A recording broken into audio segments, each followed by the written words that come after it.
Bonjour à tous et bienvenue pour cet épisode numéro 129 du Basket Lab, le laboratoire du jeu. Alors, aujourd'hui, retour de la centaine avec le classement des meilleurs pics de la décennie. Bon, alors, on arrive enfin à nos épisodes bonus de la centaine. Je rappelle qu'est-ce que la centaine, un jeu de mots évidemment, notre saga d'intersaison, qui avait d'ailleurs un peu débordé sur la saison, au cours de laquelle nous avions tenté et nous avions réalisé un classement des 100 meilleurs joueurs NBA de la décennie précédente. Voilà, donc ça c'était la centaine, un top 100 des joueurs des années 2010 et avec comme particularité et comme critère principal de classer selon la valeur cumulée. Et donc, c'est vrai que ce critère de valeur cumulée n'est peut-être pas idéal pour toutes les zones du classement et notamment pour le haut du classement. On va y arriver, vous verrez. Mais donc, c'est vrai qu'on s'était dit, on a fait une très belle saga, mais ça mériterait peut-être 2 ou 3 petits épisodes bonus, un peu pour s'amuser. Et donc, aujourd'hui, c'est ce qu'on va faire, avec donc le premier épisode bonus de la centaine.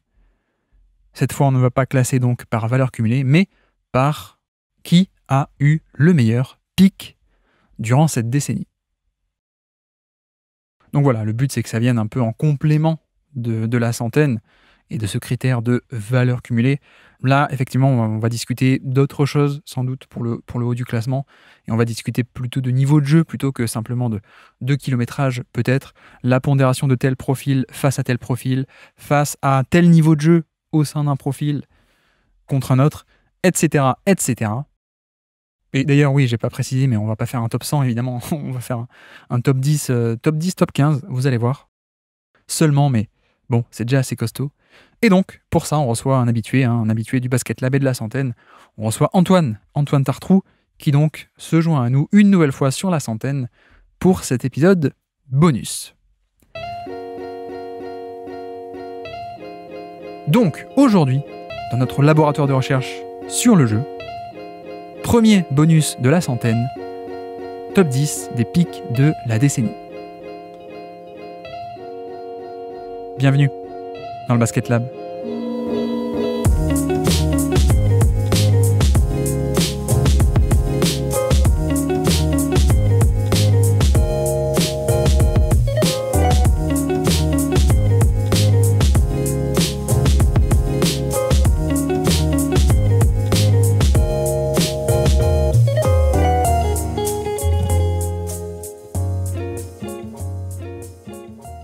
Donc, on se retrouve pour un de nos épisodes de bonus de la centaine. Et oui, parce que c'est la saga qui ne se termine jamais.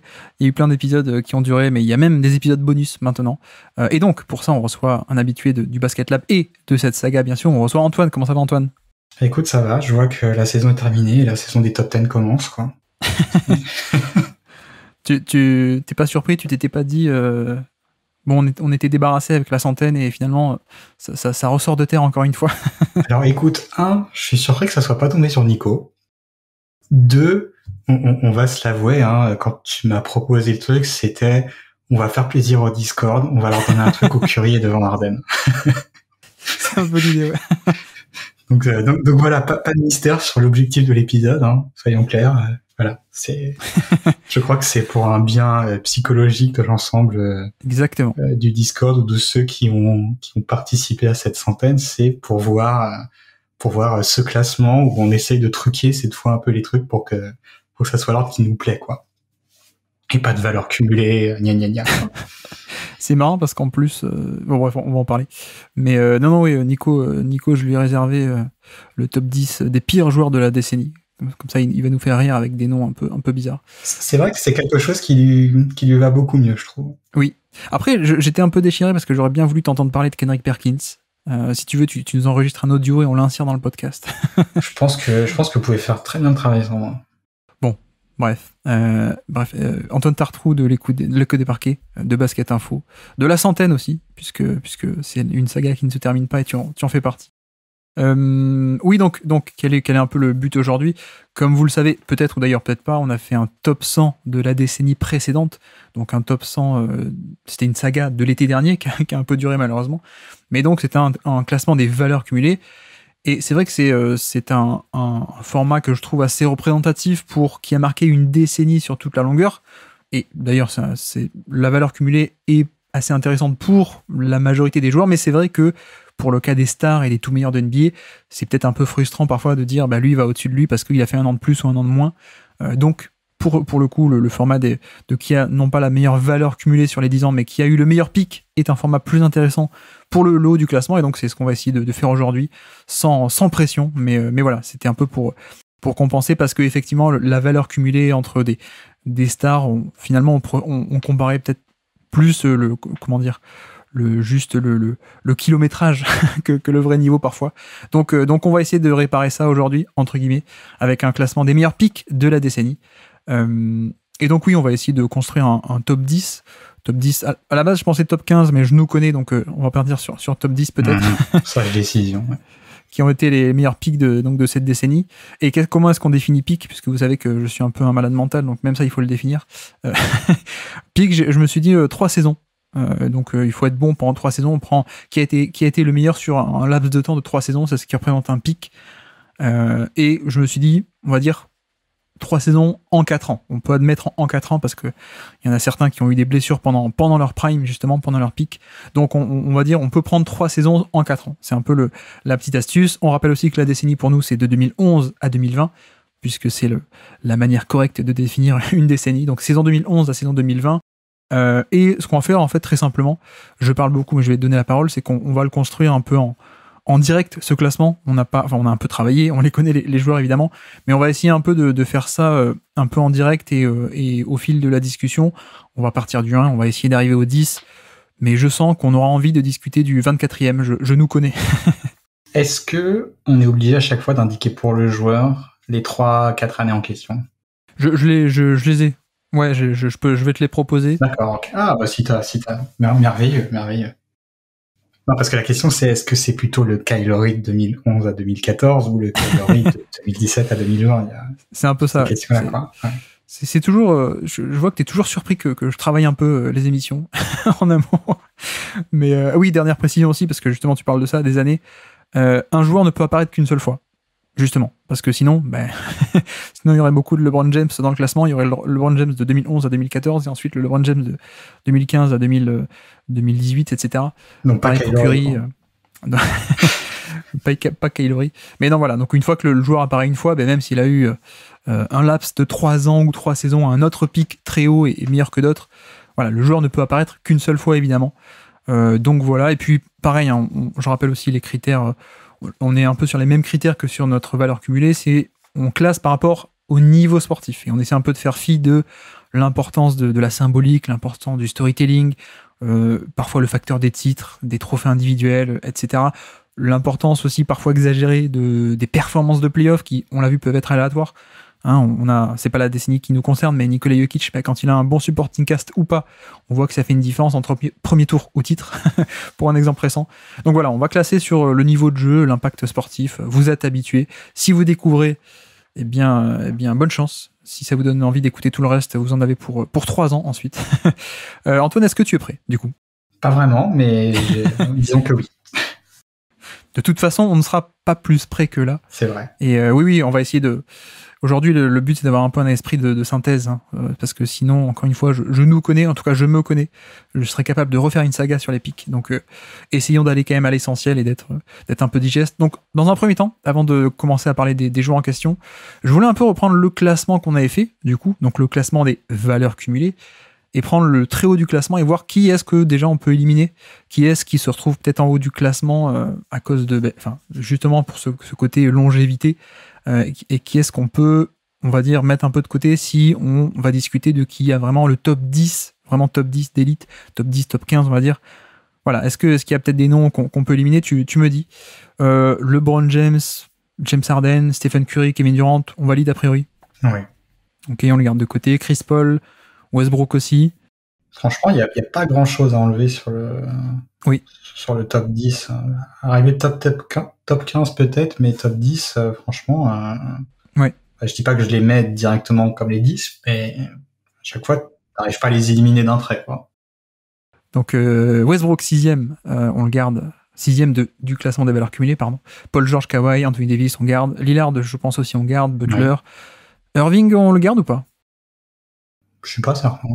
Irving, tu vois, c'est peut-être le premier nom où je me dis, peut-être qu'il a jamais eu un pic de type top 10 de la décennie. Bah oui. Et tu vois, même Butler, je me pose un peu la question. Ouais, un peu pareil. Tu vois, Butler, je me pose la question, ce qui veut peut-être dire que c'est quasi sûr que je l'inclus pas dedans, quoi. Oui, effectivement. Et Irving, ouais, je pense que je l'inclus pas dedans non plus, quoi. Même Kyle Lowry, à la surprise générale. Même Kyle Lowry, je le mettrai pas forcément. Je pense que Kyle Lowry, cette fois, Kyle Lowry ne passera pas. Cette fois, il passe pas le cut, ouais. Non. Dwayne Wade et Antetokounmpo, 14e et 15e de notre classement de longévité. Je les garde dans la question. Je suis d'accord. Draymond Green, peut-être on le met entre parenthèses. Je me suis posé la question, tu vois, sur les profils un peu défensifs. Ouais. Et je crois que même Draymond Green, je pense pas que je le mets dans le top 10. Je pense aussi. Draymond, 16e. On avait Rudy Gobert, 28. Je pense qu'on fera un peu pareil. Blake Griffin, John Wall, je pense que tu es d'accord qu'on les mette un peu de côté. Tu m'arrêtes si t'es pas d'accord. Dwight Howard, je le retiendrai, peut-être. Je crois pas. Tu crois pas? Ok. Donc je crois pas. En fait, je veux dire, pour moi, il y a l'autre Dwight Howard, on va dire. Le passage de Dwight Howard calibre MVP au reste, pour moi, c'est autour de la saison. C'est problème de dos, je crois que c'est autour de la saison 2011. Ouais. Oui, en fait, si au niveau de la délimitation temporelle, il aurait été, je pense largement, si on avait pris 2009, 2010, 2011. Oui. Exactement, ouais. C'est ça. Mais là, pour moi, c'est déjà, sur cette décennie, c'est quasiment déjà l'autre Dwight Howard, donc je le mettrai pas. Ok.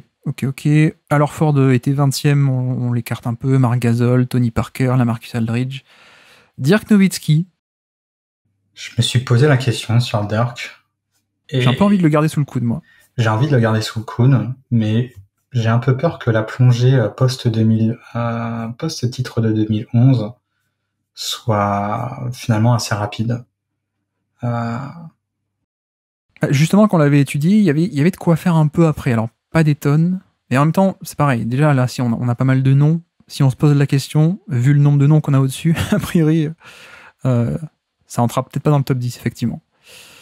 Tim Duncan était juste après, je pense qu'un peu la même chose. D'ailleurs, un peu dans le côté Rudy Gobert, Draymond Green, hein, Tim Duncan, parce qu'on avait un défenseur d'élite, mais plus tellement l'attaque sur cette décennie. Voilà, j'étais sur Dirk et effectivement on peut peut-être garder. Ouais, on garde tout le coude, ok. Ouais. Klay Thompson, non. Jokic peut-être, ou moi je pense pas. Quoique si on a Dirk, on peut peut-être mettre sous le coup de Jokic. Je pense que ça vaut le coup de le mettre, oui. Ok. Ouais, parce qu'on sait qu'il y a un Jokic avant que je dise pas de bêtises. Pour moi, il y a la césure entre 2020 et 2021. C'est ça, ouais. Mais je veux dire, c'est la césure entre, pour moi, un joueur d'un côté calibre MVP et l'autre un joueur qui, pour moi, était déjà All-NBA, quoi. Ouais. Donc, je veux dire, en fait, si sur ton pic, t'affiches quasiment 3 saisons de calibre All-NBA, ça vaut peut-être le coup d'être gardé sous le coude. Je pense aussi. Donc ensuite, Rudy Gobert, Serge Ibaka, non. Iguodala, non. On a fini le top 30, on s'arrête là. Et est-ce qu'il y avait des noms qui, justement, n'avaient pas la longévité, donc sont plus bas dans le classement et qu'on pourrait retenir? T'as pas pensé à Rajon Rondo? Si, j'y arrive. Paul Pierce, 37, mais je pense pas. Non, non. Pour moi. Pourtant, le début, je trouve qu'il est un peu sous-estimé, mais quand même pas au point d'être top 10 de décennie. C'est ça, en fait. Si tu vois, on se pose la question sur Dwayne Wade, si on se la pose sur Paul Pierce. C'est vrai. Tu vois, déjà rien que ça, tu te dis, ouais, sur cette partie-là, je mets Wade largement devant Paul Pierce, même si, comme tu dis, il reste le joueur intéressant. Mais je me dis que ça passera pas le cut, quoi. On avait Carmelo 35e, on peut le non. Demar DeRozan non plus, Kevin Love non plus. Je prends les gros noms qui ont eu des pics assez hauts, mais qui étaient qui n'avaient pas la longévité, donc ils sont un peu plus bas. Pogazol était 39, tu m'arrêtes, mais Ginobili 40 non plus. Rondo, non, malheureusement. Ni Rondo, ni Kyle Lowry. Ni Irving d'ailleurs, je sais pas ce qui m'arrive ce soir. Kobe 49. Je sais pas si ça vaut le coup qu'on en discute ou pas, parce que lui, pour le coup, justement, il a eu 3 saisons. Ça vaut peut-être le coup d'en discuter. Ouais. Kobe 49 et Embiid 50 aussi. Je pense qu'on peut le mettre sous le coude. Je suis pas sûr qu'on y passe 20 minutes. Non, mais... Embiid, je pense pas que ça passera le cut. Embiid, non. Ok. Je sais pas. Je pense que ça passera pas le cut. Derrick Rose était 57e parce que pas de longévité, mais le pic est peut-être aussi un peu trop court, je pense. Kevin Garnett 60, mais là aussi c'est surtout défensif. Doncic 74, mais il y a que 2 saisons, il n'y en a pas 3, donc on peut l'éliminer aussi. Après, je sais pas si tu veux discuter de Jay Crowder ou Patrick Beverley 97 ou 98. Non. Mais sinon, ok. Eh bien, ça nous fait un petit pool de joueurs assez intéressant, mais plutôt que tous les aborder d'un coup, faisons comme on a dit, faisons le classement, descendons de 1 jusqu'à 10, ce sera peut-être le meilleur moyen d'oublier personne et de pas partir dans tous les sens. On va à chaque fois prendre le meilleur disponible, un peu comme un système d'une draft finalement. Du coup, numéro 1 qui a eu le meilleur pick de la décennie. La question très simplement, Antoine, est-ce que LeBron James, qui était déjà numéro 1 de longévité, est-ce que LeBron peut être inquiété ou pas sur ce côté, le pick sur 3 ans? Je crois pas. Ouais. Pour toi? Non, je pense pas. Bah, je sais plus qui c'est qui a fait LeBron James, mais pour moi, en fait, offensivement, pour moi, il peut être inquiété. Mais si on y rajoute l'impact défensif qui est derrière, non. Oui. Je veux dire, voilà, c'est pour moi parmi les premiers noms, c'est le seul qui est d'un calibre, on va dire, qui est à son pic et calibre à la fois MVP, dans le sens MVP un peu offensif, tout en étant capable. C'est un joueur qui aurait eu un titre de défenseur de l'année, ça aurait pas été mérité non plus, quoi. Donc pour moi, en fait, c'est le seul qui possède cette combinaison-là, et en plus, voilà, cette combinaison défensive. Je veux dire, cet aspect défensif, il a rien de conjoncturel, quoi. Ça pouvait être applicable de manière extrêmement différente. Si on prend rien que le début de la décennie, dans la fameuse opposition, la finale de conférence, si je dis pas de bêtises, 2011, qui est contre les Bulls, justement, de Derrick Rose, Oui. Il y a des séquences où c'est LeBron James qui défend sur Derrick Rose, quoi. Oui. Donc, je veux dire, il y avait déjà la polyvalence en termes de sur qui tu peux défendre, une polyvalence aussi schématique sur comment on voulait déployer les LeBron, et un volume défensif aussi qui était considérable, quoi. Donc je pense en fait que rien que sur cet aspect, on va dire défensif, il a un avantage qui fait qu'il est devant. Et en fait, pour moi, la question sur LeBron James, c'est que le pic, tu le considères plutôt époque Miami ou plutôt époque Cleveland? C'était la deuxième question. Exactement. C'était un peu la deuxième question. C'est moi qui l'ai posé en premier, donc c'est à toi d'y répondre. Non, mais après, c'est vrai qu'il y a ce côté attaque et défense, comme tu dis, et c'est pas juste défense, c'est aussi, je crois qu'on en avait parlé, je sais plus si c'était avec toi ou avec Nico, mais il y avait un côté aussi où LeBron était un peu à Miami, justement, une partie de l'identité défensive aussi de Miami, bien plus que ce que n'a pu être, par exemple, KD dans ses très bons passages défensifs. Évidemment, des Curry ou Harden qui peuvent peut-être discuter un peu offensivement, sont pas du tout à ce niveau-là défensif, donc il y a ce côté-là. Et effectivement, il y a 2 grosses périodes, je pense qu'on peut séparer, ou alors on peut tricher, on peut prendre au milieu des deux. Mais donc il y a la période Miami. Pour caricaturer, Miami, plus efficace, sur peut-être un rôle un peu différent que ce qu'il aura ensuite à Cleveland, mais donc plus efficace et beaucoup plus important défensivement. Ça, c'est la période Miami entre 2011 et 2014, du coup. Ou alors, on a la période Cleveland où, tout de même moins efficace, alors toujours très efficace, mais c'est juste qu'à Miami, il avait une efficacité qui était historique sur quand même un gros volume. Mais à Cleveland, un peu moins efficace, mais sans doute plus de rênes, plus de responsabilités dans l'équipe. Ce côté aussi joueur de pick and roll héliocentrique qui s'est beaucoup plus développé parce que aussi l'évolution du jeu était ainsi sur la deuxième partie de la décennie. Donc il y a ce côté peut-être rôle offensif un peu différent, mais de l'autre côté, comme j'ai dit aussi, un peu moins efficace et même au niveau défensif, je pense que ça s'est un peu perdu. Mais je sais pas ce que t'en penses, mais clairement on n'était plus du tout sur la même implication ou impact défensif à Cleveland que ce qu'on avait pu connaître à Miami où c'était vraiment extrêmement impressionnant. Je pense que si on prend le pic du pic, c'est-à-dire que sur cette période-là, si on prend les 10-15 meilleurs matchs du joueur, je pense que c'était plus impressionnant à Cleveland que ça l'était à Miami. Oui. Mais je pense que l'intensité sur l'ensemble du pic, sur la valeur cumulée, comme ça fera plaisir aux gens qui retrouveront la valeur cumulée, qui pensaient s'en débarrasser, hop, on la dégage par la porte, elle vient par la fenêtre.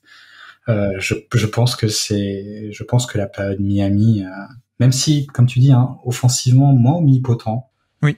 mais défensivement, par contre, beaucoup plus, pour moi, tous les soirs, beaucoup plus impactant, quoi.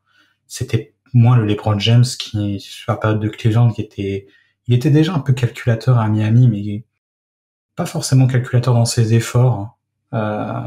Plus, il y avait un peu, s'il était très efficace, c'est qu'il y avait un côté aussi, j'essaye de pas de faire jouer les autres, mais que par exemple un Dwayne Wade puisse avoir ses responsabilités offensives et tout à côté. Là où je trouve qu'à Cleveland, il y avait vraiment ce côté, même si il y a Irving qui pouvait avoir le ballon, etc. Il y avait vraiment ce côté contrôle du tempo quasiment total, jeu extrêmement installé, voire quasiment stéréotypé. C'est moins des choses qu'on avait à Miami, je trouve, ou alors ma mémoire fait défaut. Non, effectivement. Mais comme tu dis, c'est marrant parce que du coup, même dans le thème des pics, il y a la valeur cumulée des pics et le pic des pics. C'est marrant que ça soit toi qui en parle. Mais non, mais effectivement, je pense que la quintessence de LeBron James, c'est sans doute des matchs de 2016 ou de 2015 à Cleveland, ou même d'ailleurs 17 ou 18, hein, enfin bref, surtout en playoff. Mais oui, il y avait un côté où le rôle était différent à Miami, mais avec une efficacité qui était à ce point incroyable. Pour vous dire, il fait à Miami, en termes de true shooting plus, donc efficacité par rapport à la moyenne c'est 100, et donc c'est par rapport à 100, il fait du 110, donc plus 10%, 115, 120 et 120. Pour dire, il y a le nombre de saisons avec un gros usage, je crois que c'est 28 ou 30%, depuis 1980, donc depuis plus de 40 ans, il y a eu 7 saisons avec 120 de true shooting plus. LeBron James est le seul à l'avoir fait 2 fois d'affilée, 2013 et 2014, pour dire à quel point il surnageait en efficacité par rapport à la moyenne de l'époque. C'est quand même assez extraordinaire, quoi. Mais tu vois, à côté de ça, un truc assez bizarre, c'est... J'ai pas trop de doute sur le fait que les équipes de Cleveland étaient meilleures que celles de Miami. Oui. Et je veux dire, il y a plusieurs fois où j'ai été vraiment impressionné par cette équipe de Cleveland, qui avait un côté diesel, hein, n'était pas... avait des jours sans, avait plutôt des soirs sans, des soirs avec. Pour Miami... c'est bête à dire, hein, mais c'est une équipe où c'est les flashs où on pouvait vraiment être impressionnant, il y en avait, mais genre une série iconique du Heat de Miami. Si, il y a celle en 2013 contre les Spurs, mais je trouvais en tout cas la version des Cavaliers beaucoup plus impressionnante. Et il y a ce côté un peu paradoxal que là où on trouve que le pic de LeBron James c'est paradoxalement peut-être les équipes que j'apprécie le moins concernant ce joueur. Alors bon, comme je dis, hein, on parle de playoffs, et si on parle de playoffs, j'étais peut-être plus impressionné par le LeBron de Cleveland que celui de Miami, quoi. Mais bon, après, il y avait quand même des séries et des performances qui pouvaient vraiment être extraordinaires, quoi. On fera un autre épisode bonus. Quel est le pic du pic sur la décennie? mais ouais, alors on est qu'au numéro 1, mais du coup on prend déjà beaucoup de temps. Donc on est d'accord qu'on retient plutôt le passage Miami. Je crois que Ben Taylor aussi avait retenu ça, hein, dans sa série des meilleurs pics de l'histoire, lui, pour le coup. Il s'est attaqué à beaucoup plus que nous.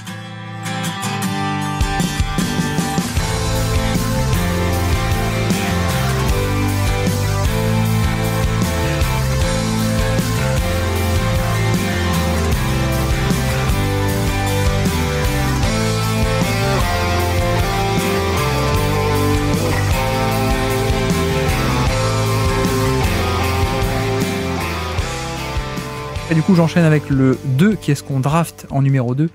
Je pense que là, on va aller sur Stephen Curry, et c'est peut-être là-dessus que tu disais, LeBron James, c'est peut-être pas intouchable en attaque, il l'est de manière générale, mais c'est vrai que peut-être en attaque, ce titre qui a eu le meilleur pic offensif sur la décennie revient peut-être à Curry. Je pense. Je vais pas refaire le monologue que j'avais fait de l'épisode de la centaine sur Curry, mais tout ce que j'avais dit tient encore là-dessus, quoi. Et pour moi, c'est le pic offensif de la décennie. Ce chaos offensif qui était capable de partir dans des efficacités vraiment énormes, ce côté je peux m'associer à qui je veux sans perdre en fait une énorme partie de mon impact, ce côté vous voulez jouer directement moi balle en main, ou alors au contraire jouer sans ballon, je perdrai aucun impact aussi derrière. Et du coup, en fait, à la fois, on va dire comment dire, le pic dans chacun de ces modes-là et le fait, justement, de les avoir à disposition fait que je le mets devant d'autres joueurs offensifs plus impressionnants, comme les LeBron James, par exemple. Mais voilà, la variété offensive fait que c'est pour moi ce qui le fait passer devant, parce que j'ai pas de doute que quasiment dans n'importe quel contexte, Curry aurait gardé cet impact offensif, là où par exemple un LeBron James à Miami a dû quand même un peu plus se chercher, quoi. Oui, et puis il y avait un côté aussi par rapport à l'évolution du jeu qui a mis aussi du temps, où il apportait une dose de spacing et de création de chaos, mais en plus de spacing dans une NBA où il n'avait pas tant que ça encore à l'époque. Donc oui, c'était un spacing très statique en plus, quoi. Oui. Je veux dire, on restait sur un spacing où le modèle était les Suns de Mike D'Antoni, quoi. Encore à l'époque. Alors si j'exagère, il y avait les Spurs qui étaient passés entre temps, avec beaucoup plus de mouvements, mais il y avait moins les Spurs récitaient, on va dire, leur gamme. Là où pour Curry, c'était comme je dis, il y avait vraiment ce côté chaotique, beaucoup plus jazz, qui fait que les premières années, c'était vraiment impressionnant à quel point les défenses se rentraient dedans, parce que ils savaient pas quoi faire à ça, quoi. On s'était habitué à un jeu beaucoup plus posé, et là, voilà, il y a la panique aussi de se dire, mais on a toujours fait en sorte que on a toujours appris, peu importe le niveau, peu importe les époques, qu'il fallait se mettre entre le panier et son joueur. Et on arrive Curry et les consignes commencent à s'opposer. Et c'était voilà, cet impact surtout des Warriors à leur début qui était extraordinaire, c'est que les 2 premiers matchs en général de chaque série, c'était extrêmement compliqué pour la défense en face de comprendre ce qui lui arrivait. Et en général, le temps d'adaptation était trop long, alors qu'on voit même qu'en 2022, quand ils vont au titre, cet impact-là, il est perdu, quoi. C'est bon, les équipes ont compris, ont plus appris à maîtriser le jeu sans ballon offensivement et défensivement. Mais ça, comme tu dis, il y avait à l'époque en 2015, 2016, 2017, c'était au-delà, on va dire, de l'aspect purement 3 points. La manière dont ils jouaient a été une révolution. Ouais, effectivement. Ça a détonné encore plus, donc ça avait encore plus de valeur, je pense. Tu parlais de date, justement. C'est vrai que là, du coup, on a le choix, parce que, en gros, il entre dans son prime, dans son méga prime, en 2015, son premier trophée de MVP. 2020, il est blessé, mais entre 2015 et 2019, on peut prendre n'importe quelle tranche, presque. Ouais. Je serais presque tenté, moi, de prendre, si on devait choisir 15, 16, 17, parce que 2015 est quand même sacrément sous-estimé, hein, je pense. Et en plus, moi, à l'époque, j'étais plutôt en faveur de James Harden dans la course MVP. Je me repens parce que je connaissais pas assez. Mais la saison 2015 de Curry est absolument extraordinaire. La 2016 aussi, c'est sa saison, comme je dis à chaque fois, demi-dieu. Il fait là, pour le coup, on parlait d'efficacité, il fait du plus 19% d'efficacité par rapport à la moyenne, plus 24, plus 13, plus 21 une nouvelle fois en 2018 et plus 15 encore une fois en 2019. Donc des chiffres absolument fantastiques. Et avec des chiffres d'un... Vas-y. Ce qui est rigolo aussi, c'est que j'ai pas les stats sous les yeux, mais il y a ce côté, mais je peux prendre encore plus de 3 points? Ah oui, en fait, je peux encore prendre plus de 3 points. Oui. Alors qu'on parle du pic du joueur, et au fur et à mesure, si je dis pas de bêtises, le nombre de 3 points augmente en disant, mais en fait, oui, je peux en prendre plus encore, quoi. Oui, et tout le monde a suivi en plus. Et alors, j'avais noté aussi 2-3 trucs un peu sympathiques au niveau des stats de on-court, donc à quel point est-ce que l'équipe performe quand le joueur est sur le terrain. Il fait des scores de malade mental. Ou alors, à quel point est-ce que c'est lié aussi au contexte ou pas, mais il fait des plus 16, plus 18, plus 17, plus 13, plus 13. Voilà, c'est des scores, c'est les meilleurs de la décennie, clairement. LeBron plafonne à plus 10 ou plus 13, par exemple. Curry va chercher des trucs, même avant l'arrivée de Kevin Durant, je précise, plus 16 et plus 18, c'est en 2015 et 2016. Et autre truc un peu marrant que j'avais noté, je sais que toi t'aimes bien le RAPM, le Real Adjusted Plus Minus.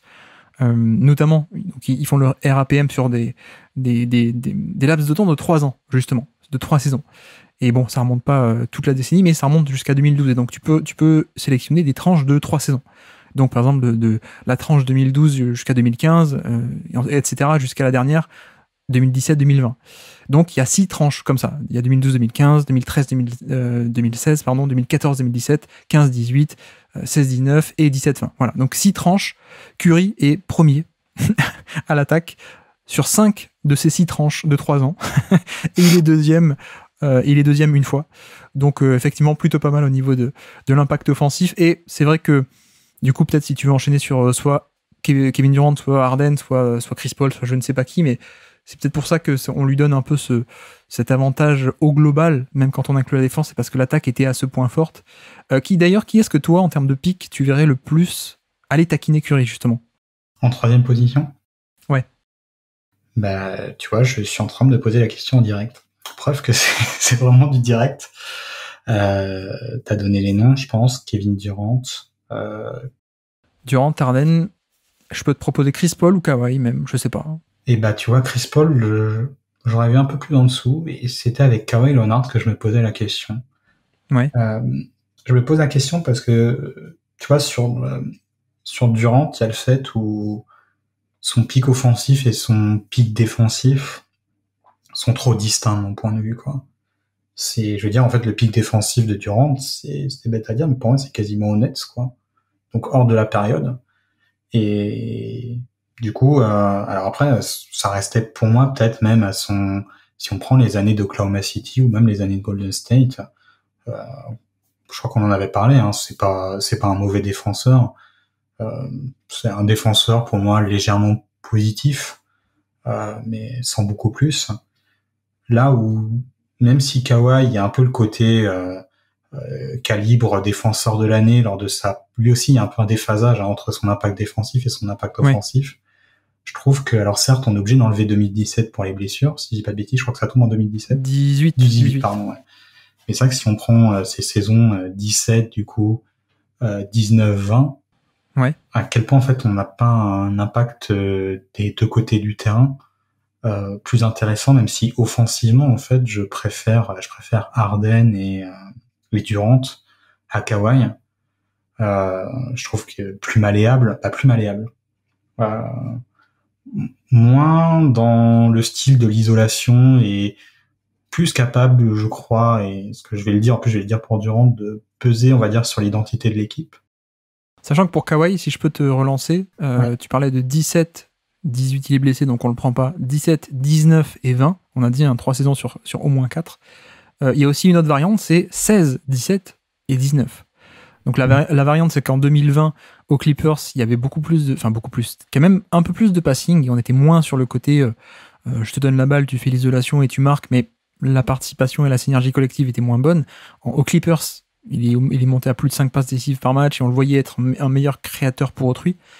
La variante, c'est que il était un peu moins bon défenseur. À quel point est-ce que ça vaudrait pas, c'est peut-être pas plus intéressant de prendre l'année 2016, où il est encore beaucoup plus proche de son prime défensif, et toi-même tu nous disais que Kawhi est un de ces rares non intérieurs qui était vraiment transcendant en défense au point d'avoir un impact presque similaire à celui d'un intérieur.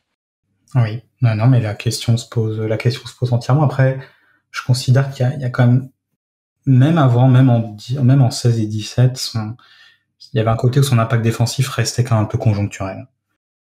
Ok, d'accord, c'est vrai qu'il était capable, avec son jeu sans ballon, de couvrir une zone du terrain intéressante.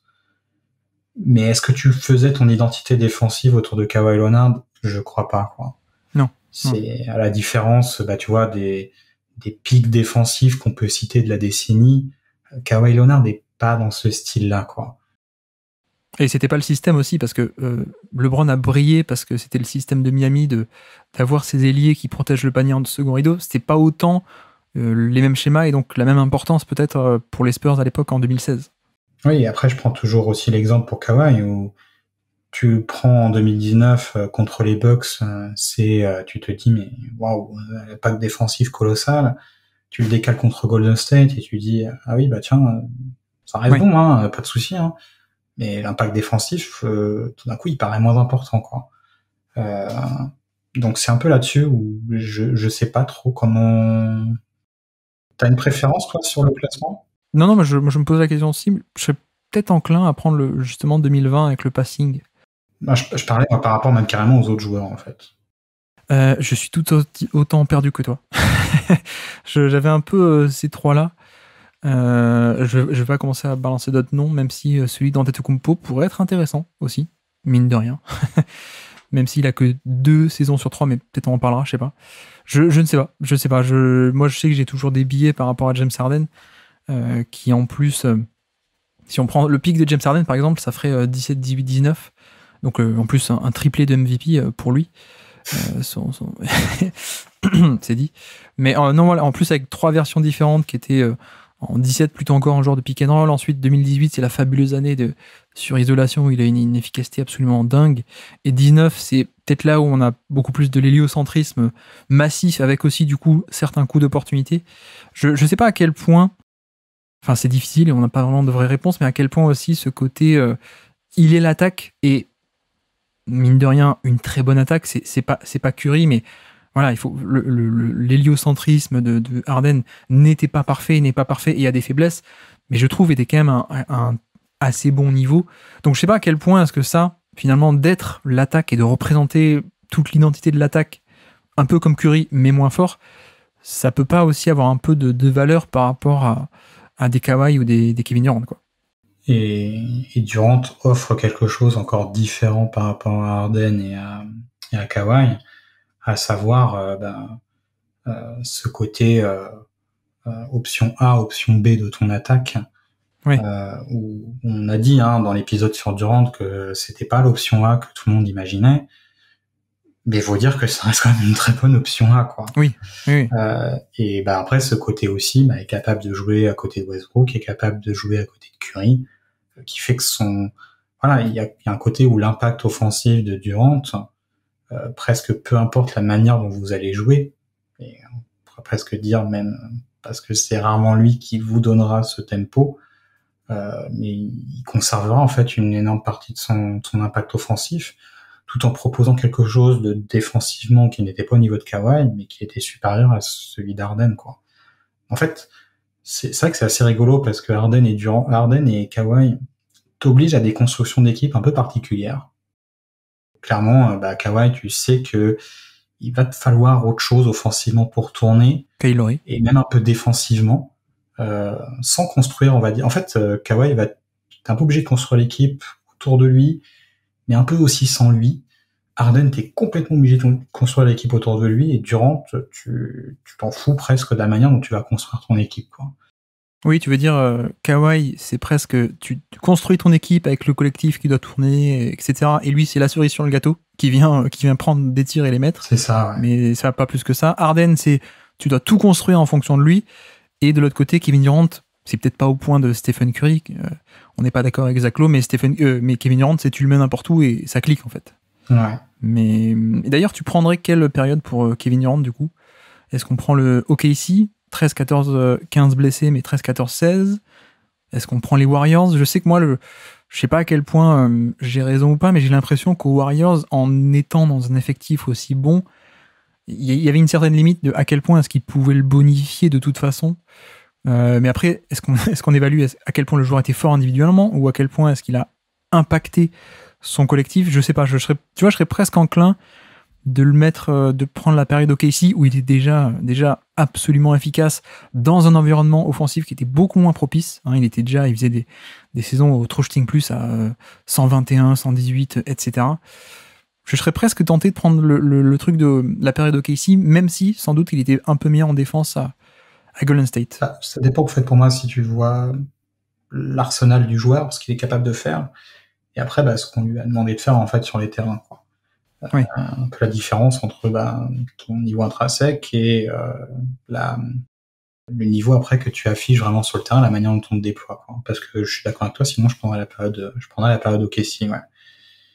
Et malgré, comme tu dis, malgré le fait que l'impact défensif soit un peu plus faible.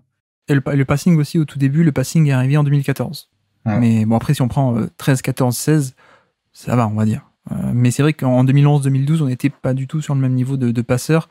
Il n'est pas devenu un passeur à grand volume, mais 2014, dans son année où il reçoit le MVP, il était clairement un peu plus responsabilisé, des drive and kick, des pick and roll un peu basiques qu'on n'avait jamais vu avant, quoi.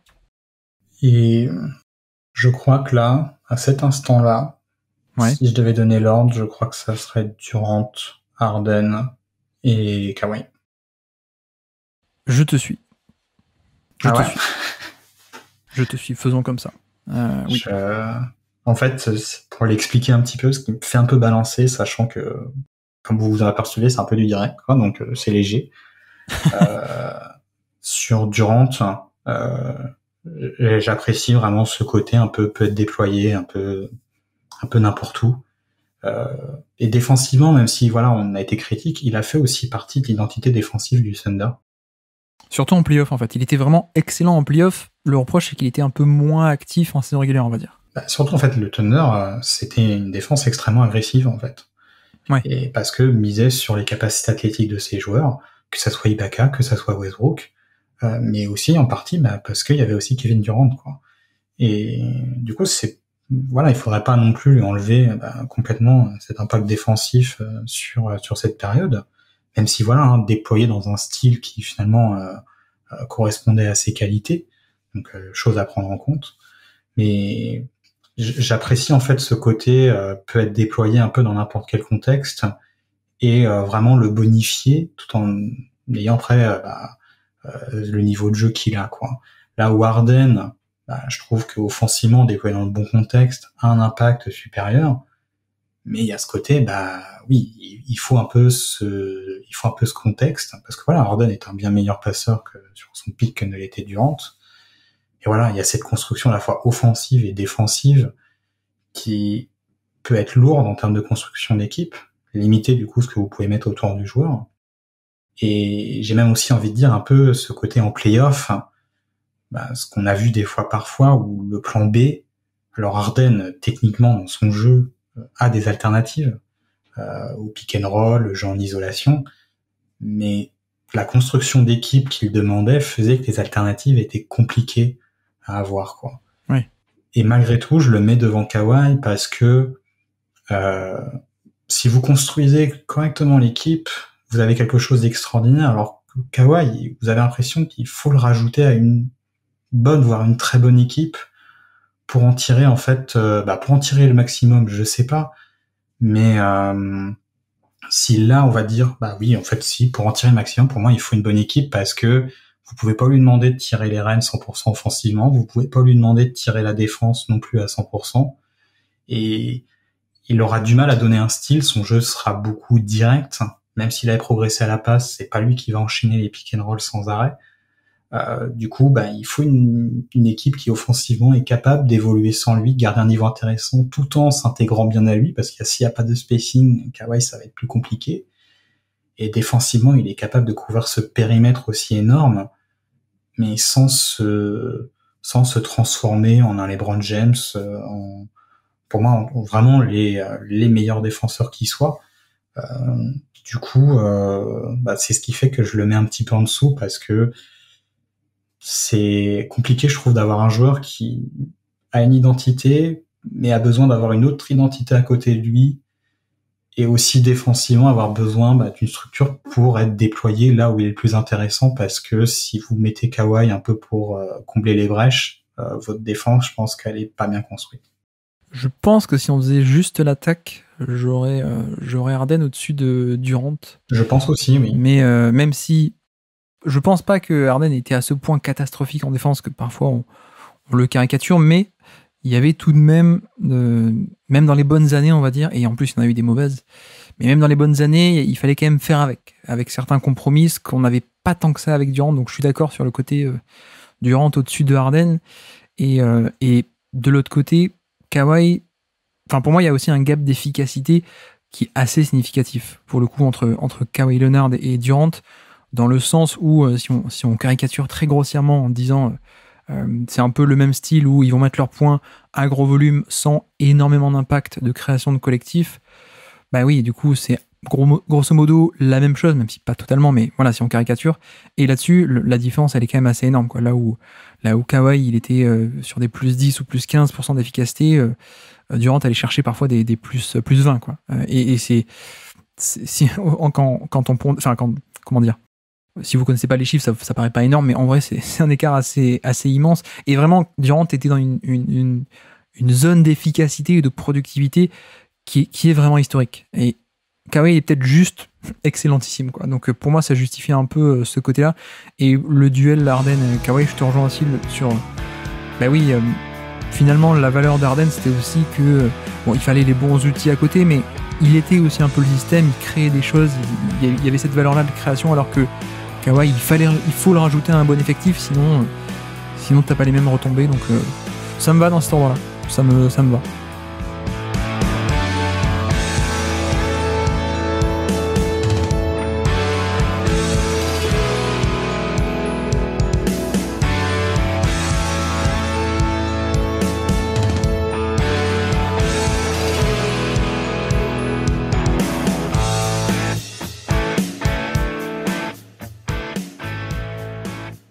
Du coup, on est déjà à 5, si je dis pas de bêtises. Ah oui. On a LeBron James, Miami, 12, 13, 14 en premier. On a Stephen Curry en numéro 2, 15, 16, 17, je crois, on a choisi. On a Kevin Durant, OKC, du coup. On a pris celui d'OKC, 13, 14 et 16, puisque 15, il est blessé. On a James Harden avec le triplé de MVP, 17, 18 et 19. En 4 et en 5, nous avons Kawhi Leonard. Donc, on a dit on prenait les années Clippers, donc 17, 18 il est blessé et 19-20. Et donc voilà pour notre top 5. Et là, plus on descend, plus il va y avoir de candidats pour chaque place, hein, Antoine, t'en as conscience. Là, on arrive dans une zone. Est-ce qu'on aborde du Chris Paul? Est-ce qu'on aborde du Antetokounmpo? Est-ce qu'on aborde peut-être du Dwayne Wade, qui à un moment donné a été un des meilleurs joueurs de NBA? Est-ce qu'on est sur du Anthony Davis? Je sais pas, mais tu vois, pour Chris Paul, honnêtement, moi je me posais peut-être la question un peu Chris Paul par rapport à Kawhi, parce que c'est pas les mêmes volumes, mais une emprise sur le jeu qui était de très bon niveau, et en plus un niveau défensif qui n'était pas du tout négatif. Bah, tu vois, c'est là où je me pose la question avec Giannis. En fait, pour dire là, c'est Chris Paul, je pense que c'est la zone où il faut en parler. Je me pose la question de savoir si par rapport à Giannis... Ouais. Et tu vois, même par rapport à des Paul George... Après voilà, hein, Chris Paul, c'est vraiment ce côté vraiment contrôle de l'attaque et cet impact toujours positif qu'est là. Défensivement, l'un des meilleurs joueurs à son poste défensif sur la décennie. Mais il y a toujours ce côté qui n'était pas non plus complètement anodin où en play-off, à quel point ça manquait pas un peu de ça manquait pas d'une domination un peu plus importante pour pouvoir figurer avec les autres joueurs qu'on vient de citer. Je sais pas ce que t'en penses.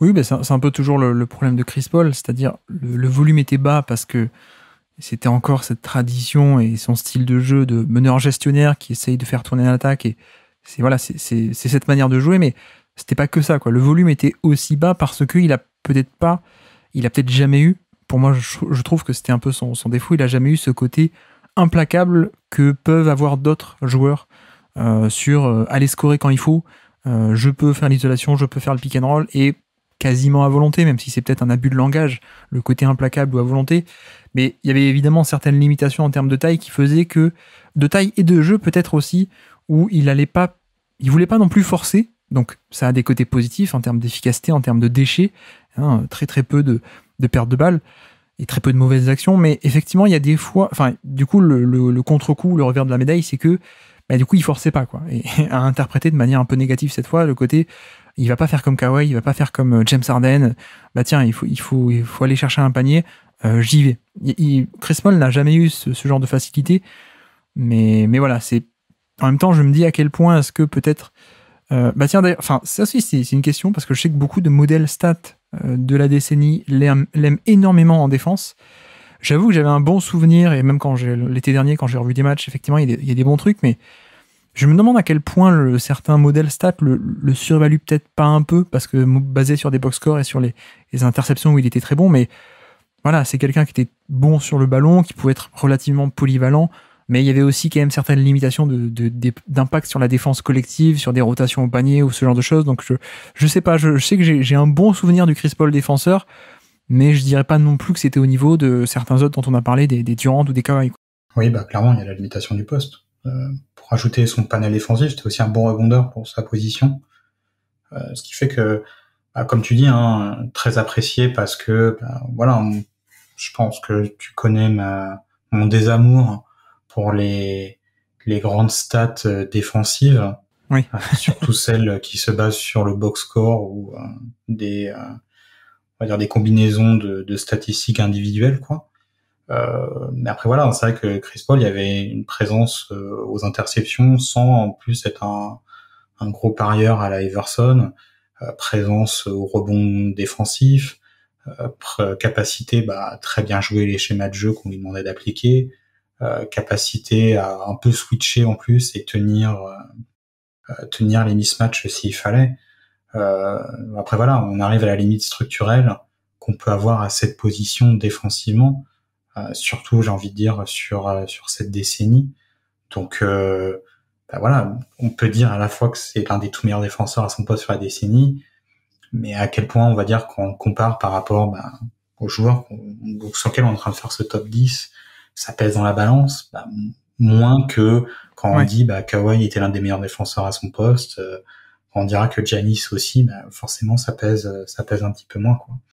Et je vais revenir sur ce que tu disais tout à l'heure sur le côté offensif, ne pas forcer. Il faut bien le voir pour moi avec le paradoxe que ne pas forcer au tir, oui, mais tout en gardant le contrôle de la balle en fait. Je veux dire, Chris Paul, c'est là où il y avait un peu ce côté meneur à l'ancienne, c'est-à-dire le joueur qui va donner le tempo, qui va donner sans vraiment donner les tickets de shot de manière un peu caricaturale. Voilà, je veux dire, quand il était aux Clippers, parce que je pense que si on parle du pic de Chris Paul sur cette décennie, on parle dessus des Clippers, c'est, voilà, c'est bon, Redick s'est libéré, je vais lui passer la balle. DeAndre Jordan est libre sur le roll, je vais lui passer la balle. Blake Griffin, on peut jouer un petit peu notre jeu à deux, mais c'est moi qui ai le ballon, quoi. Et c'est bête à dire parce que Chris Paul avait beaucoup d'armes pour être un joueur sans ballon intéressant. C'était clairement pas son style, en fait, quoi. Et c'est là où, en fait, c'est là aussi il y avait un peu une limite dans le joueur, c'est que, comme tu dis, il forçait pas, et pourtant, il y avait un contrôle sur le style offensif qui était extrêmement fort parce que la balle était dans ses mains, quoi.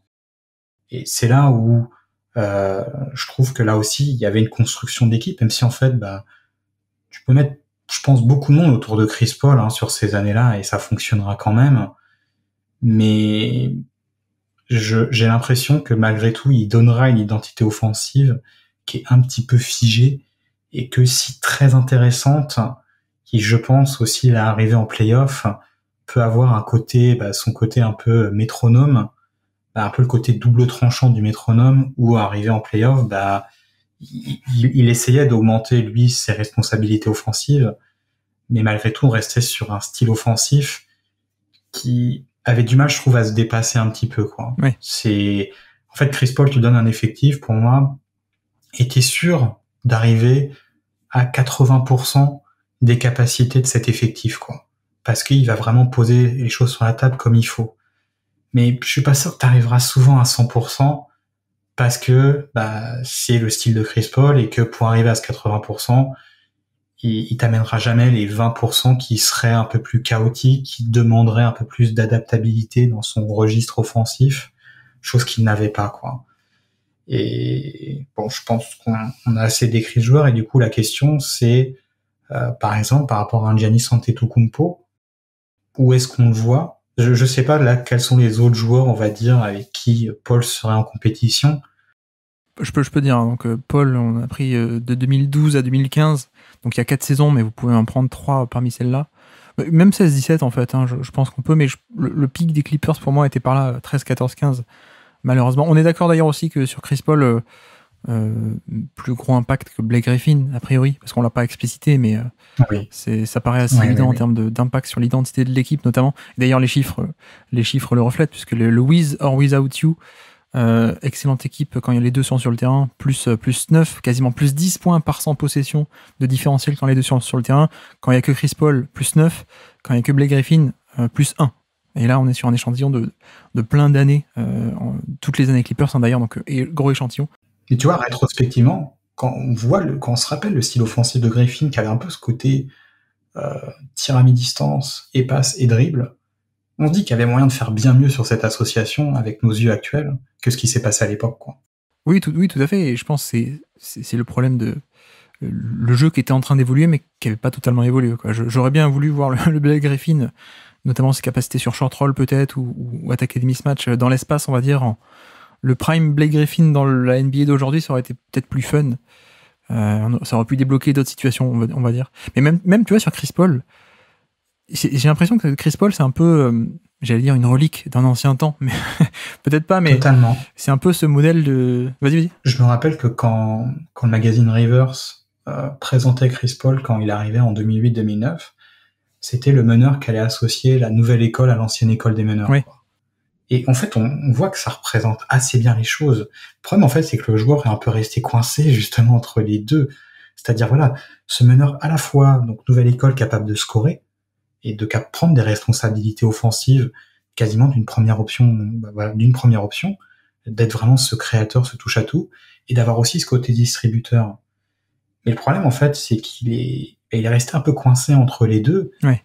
Et a toujours imposé cette distribution, ce scoring, en contrôlant un petit peu tout, alors que la dernière phase, on va dire, la nouvelle école, aurait été d'amener un peu plus, pour moi, de chaos offensif, même si on pourrait dire que, pour le coup, à quel point on n'arrive pas plus sur un registre 2020, 2021, 2022, mais qui, pour moi, en fait, ce qui est bête, c'est qu'il y avait les capacités pour, mais il y avait une certaine rigidité qui venait peut-être de l'époque, qui venait peut-être de Doc Rivers, mais qui venait peut-être aussi de son style propre à lui.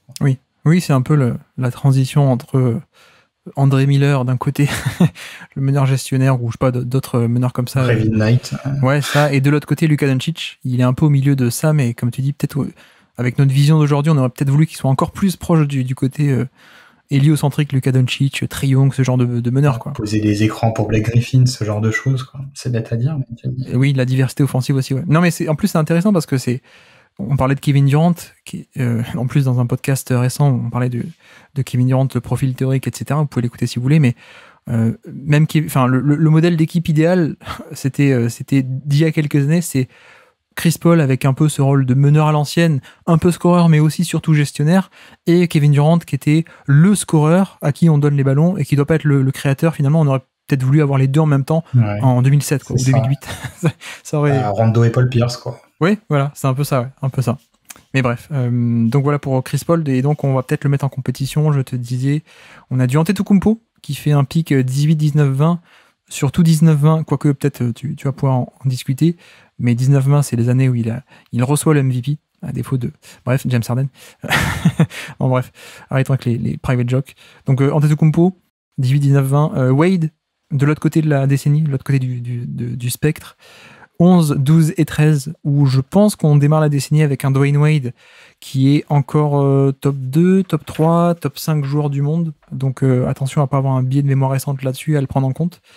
Et après, je sais que tu as cité Paul George, mais moi, je ne l'avais pas vraiment dans cette catégorie. Moi, tu vois, même pour Chris Paul, je peux te poser la question avec Damian Lillard. Oui, Lillard, déjà, j'allais aborder peut-être, pourquoi pas Davis, du coup. Mais tu avais peut-être Giannis au-dessus de Davis.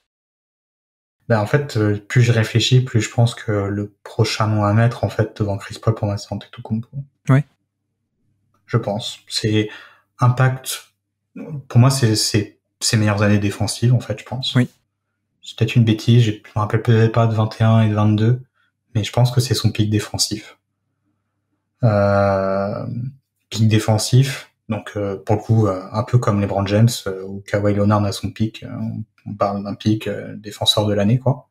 Il a été, je crois d'ailleurs, un moment sur cette période défenseur de l'année. Et tout en offensivement, alors un style très particulier, très rigide, mais malgré tout, capable d'asséner, on va dire, arrêter Antetokounmpo, même s'il y avait ce côté prévisible qui était clairement là, ça restait quand même extrêmement compliqué, quoi. Et ça demandait tout un système collectif pour le faire, que ça soit Miami en 2020 ou Toronto en 2019. C'est beaucoup. En plus, on a une époque où le côté on défend à 5, mais vraiment à 5 en permanence tout le temps sur la possession, c'est pas quelque chose qui 3-4 années plus tôt était complètement automatique, quoi. Ou du moins dans des choses beaucoup plus prévisibles. Et Antetokounmpo, c'est ce qu'il fallait pour l'arrêter. Et je pense que c'est aussi ce que tu dis souvent sur Antetokounmpo. Il a jamais été mis à côté d'un porteur de balle d'exception, quoi. Ouais. Et sans même parler d'exception, même sur cette période-là, le meilleur porteur de balle qu'il ait eu, c'était Malcolm Brogdon, quoi. Donc bon, mais en soi, bah voilà, hein, on revient à Durant. Durant, lui, c'était Curry et Westbrook, quoi. Je pense pas qu'on puisse dire que Brogdon était du même acabit, quoi. Et c'est ce qui fait que c'est là où on peut nuancer un peu son style offensif un peu prévisible. C'est qu'il y avait pas vraiment les armes. Middleton était un peu dans son monde de scoring en isolation, difficile toujours à associer dans le jeu à deux. Et après, on avait un peu Brogdon, mais qui a été là sur un court passage, du moins à des responsabilités élevées. Bledsoe, à l'époque, on était assez sceptique de l'association et à raison. Donc c'est là où il faut nuancer le côté un peu, mais c'est une critique qui est quand même légitime et qui est à prendre en compte. Bah oui, mais offensivement, il faut un Brook Lopez à côté, il faut le style de Budenholzer pour que ça passe. Un truc en fait offensivement très à la James Harden, quoi. Mais malgré tout ça, il y a ce côté première ou deuxième option qui oblige la défense adverse à faire quand même beaucoup de compromis. Même si la synergie est difficile à voir, ça reste à prendre en compte. Voilà, hein, encore une fois, sur 2019, ils sont à 1 ou 2 paniers d'arriver en finale parce ils avaient mis 3-0, ils auraient mis 3-0 à Toronto en finale de conf.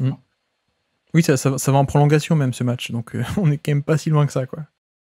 Et un impact défensif qui, même plus que sur le ballon, était surtout loin du ballon, côté seconde protection d'arceau, même si il fallait le style offensif de Brook Lopez pour trouver la bonne synergie entre les deux. Et qu'en poste 5, on a vu qu'Antetokounmpo, ça pouvait être un peu compliqué aussi, pas totalement maîtrisé. Donc il fallait quand même le bon poste 5 pour lui mettre à mettre à ses côtés. Mais je pense que dans tous les cas, ça aurait été quand même un impact défensif type élite. Et c'est ce qui fait que, tu vois, peut-être même en le mettant, je crois que si je dis pas de bêtises, on est à la 6e place. 6e, ouais. 6e, il pourra peut-être même aller gratter une place au-dessus, quoi. Kawhi Leonard, qui est 5e. Je pense que je préfère Kawhi, mais je me pose la question. Et en plus, tu vois, sur ce côté style rigide, on disait ça à l'époque, et moi le premier en plus, mais on en a parlé récemment sur le podcast Le Bilan des Finales. On a vu aussi que finalement, peut-être une des leçons, c'est la diversité offensive qui est permise aussi en NBA, et que faut pas faire attention à pas non plus s'enfermer dans ce truc de pour gagner le titre, il faut absolument le porteur de balle stéréotypé LeBron James ou James Harden ou Luka Doncic, le porteur de balle héliocentrique ou décisionnaire à tout instant. Il faut ce porteur de balle absolument pour gagner. On a bien vu avec Denver que non, et je me demande, tu vois, à quel point on n'a pas aussi été un peu, moi en tout cas, un peu sévère sur ce côté-là, sur ce côté attaque très rigide, et lui n'est pas un porteur de balle, donc ça marche pas. Parce que mine de rien, tu vois, avec un peu de recul, on voit que en fait, des manières différentes peuvent marcher. Ça marchait quand même plutôt pas mal en saison régulière. Le problème, c'est qu'en effet, en playoff, ça calait un peu, mais à quel point il n'y avait pas aussi eu un côté de mauvais choix tactiques à l'échelle du coaching, peut-être, qui justement enfermait ou laissait Antetokounmpo s'enfermer dans ce rôle de porteur de balle qu'il n'est pas. Mais voilà, au final, je me dis, toi, avec 2-3 ans de perspective, bon, finalement, ce n'est pas un porteur de balle, d'accord, c'est pas LeBron James ou c'est pas ce moule-là, mais on voit quand même que ça a eu un impact assez énorme, quoi. Donc il y avait ce côté casseur de défense, à chaque fois ce terme-là, de créer du chaos, créer des décalages, qui a produit des attaques de très bon niveau, et en plus on rajoute la défense. C'est vrai que ça fait un ensemble assez, de très très haut niveau en fait. C'est vrai que la critique est, comme tu dis, est sévère. Mais tu vois, si je peux faire une comparaison avec Kawhi, ce que j'apprécie avec Kawhi, c'est que en fait, je suis plus confiant dans le avec sans ballon de Kawhi, qui pourtant, je veux dire, la main du ballon devient, au-delà de la menace, où attention, s'il a le ballon, il faudra peut-être pas lui donner 2 mètres d'avance, mais un excellent spot-up shooter, quoi. Là où Antetokounmpo, il y aurait ce côté rollman qui n'a jamais pu vraiment mettre à profit, mais c'est là où en fait la prochaine année sera intéressante avec le nouveau coach. Il y a ce côté bizarre que on l'ait très peu vu et trop peu vu, et à quel point c'est contextuel de son environnement, à quel point il n'y a pas un côté un peu lui aussi dans l'activité qu'il est prêt à accepter sans ballon. En fait, ma question, c'est est-ce que on n'a pas un Antetokounmpo qui, de par le contexte, est devenu le joueur qu'il est, quoi. Oui. Est-ce qu'il est capable d'avoir ce style alternatif? Non, il a été construit comme ça, en portant la balle, en étant plus à l'aise à porter la balle, et loin du ballon, en étant un peu plus limité, parce que paradoxalement, il officiait dans un contexte qui, offensivement, il n'y avait pas ce porteur de balle, mais il y avait Brook Lopez, alors pas toujours respecté, malheureusement, mais tu peux difficilement imaginer un meilleur 5 de manière crédible à mettre à ses côtés, quoi. Et c'est peut-être sévère, parce que j'ai l'impression que quand je fais la critique, j'ai pas grand-chose de fondé derrière, c'est plus je l'ai pas vu, alors que c'est assez facile d'imaginer dans sa tête à quoi ça pourrait ressembler.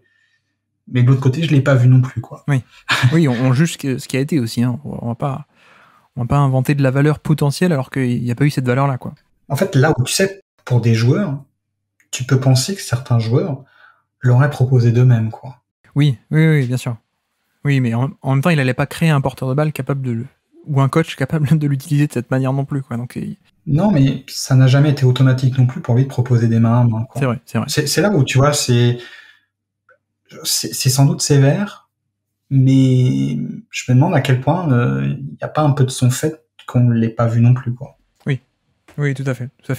Donc, mais voilà, c'est critique difficile. On critique le 6e pic de toute une décennie. Ça reste de la nuance, de la petite nuance. Je rajoute aussi que 2018, si on prend 2018, on doit prendre 3 saisons. C'est encore une année où donc on a le 6e pic de la décennie, avec une année où il est coaché par Jason Kidd et Joe Prunty. On est d'accord que ensuite, bon, il a explosé à l'efficacité en 2019 quand Budenholzer est arrivé avec Brook Lopez, et effectivement son efficacité est montée à 115, donc plus 15% par rapport à la moyenne. Mais tu vois, avant et après, on est sans Brook Lopez et sans Mike Budenholzer, il est à 108 de true shooting plus l'année avant, et en 2020 il est de nouveau à 109. Donc au final, ça rejoint aussi à un truc que tu disais, qui est que certes, Milwaukee devient une top team en 2019 parce qu'une meilleure optimisation, mais le joueur en fait était peut-être déjà très fort en 2018. Oui, bah je me rappelle quand il y avait eu le premier débat sur son MVP, c'était la question de se dire, mais comment ça se fait à quel point en fait le joueur est différent de son année d'avant, et à quel point en fait c'est pas juste une utilisation différente, mais comment ça se fait qu'on soit pas aperçu que le joueur était si fort que ça l'année d'avant, quoi. Ouais. Et l'interrogation auquel j'ai jamais réussi trop à me trouver la réponse. Voilà, il y a ça, on est passé d'un style complètement opposé, mais je trouve que voilà, même défensivement, il y a eu un changement, mais à quel point c'est purement contextuel où le joueur a progressé, j'ai jamais trouvé la réponse. Mais en tout cas, pour le classement, je pense que du coup il est 6e, mais en tout cas, en y réfléchissant, c'est même la question, est-ce qu'il doit pas monter plus que les autres qui sont en compétition avec lui pour moi. Oui.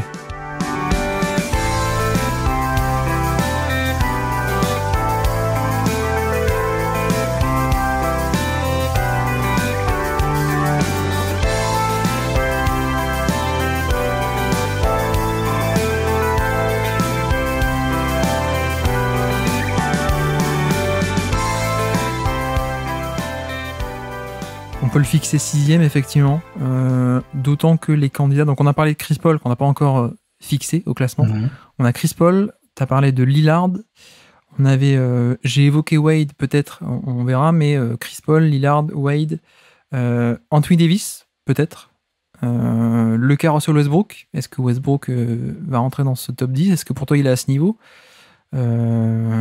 potentiellement Jokic, ça nous fait quand même pas mal de noms, on va arriver à le finir ce top 10 très rapidement en fait, on a déjà à peu près les noms. Paul George, t'as cité Paul George, tu vois, Paul George, je sais pas, mais quels sont dans ce groupe-là, Lillard, Chris Paul, Westbrook, Anthony Davis? Paul George, c'est l'époque Indiana. Pour toi, tu prends Indiana, ouais. Parce que pour moi, c'était vraiment un excellent défenseur sur ces années à Indiana. Et offensivement, il manquait des choses, il manquait le dribble, mais il y avait déjà aussi un peu ce côté très intéressant sans ballon qui était là. Alors c'est vrai qu'il fallait souvent un peu libérer Paul George et tout, mais c'est aussi le fait qu'il pouvait se combiner dans des contextes très différents. Et même à la fin d'Indiana, pour le coup, il y avait aussi la création en porteur de balle. Et je trouve que c'est ce qu'en fait un joueur très intéressant. C'est un joueur qui était très malléable et qui à l'époque avait, je trouve, encore son pic défensif, athlétique, qui était extrêmement intéressant, quoi. Ouais. Donc pour dire, 2013, c'est l'année où il explose. Il passe de role-player défensif à go-to-guy, un peu une année de transition. Mais ensuite, 14, 15, il est blessé, la blessure à la jambe. Mais 14, 16, 17, Indiana. On peut prendre ces 3 saisons sur 4 ans, 14, 16, 17. Ou alors après, il y a transfert au KC, 18, 19, plus l'année aux Clippers 2020. Et pour le coup, c'est vrai que, tu vois, encore une fois, j'avais noté, au niveau du RAPM, encore une fois, alors on le prend pas, mais il est 11e de l'époque entre 2013 et 2015, et il est aussi 10e entre 2017 et 2020. Donc, après, dans ces deux-là, et c'est un peu ma nuance ou ma critique, c'est de dire, Paul George a eu une très très forte longévité, mais est-ce que, puisqu'on parle de pic, est-ce que vraiment il a eu un pic plus haut que des Anthony Davis, que des Dwayne Wade ou des joueurs comme ça? Je sais pas. je sais qu'il y a ce côté pour moi où son pic est plutôt l'époque Indiana et que malheureusement en fait l'effectif n'a pas trop de quoi suivre en fait, quoi. Parce que je veux dire, ça aurait été à l'époque, ça aurait été un super joueur sur lequel tu pouvais construire en fait très facilement autour.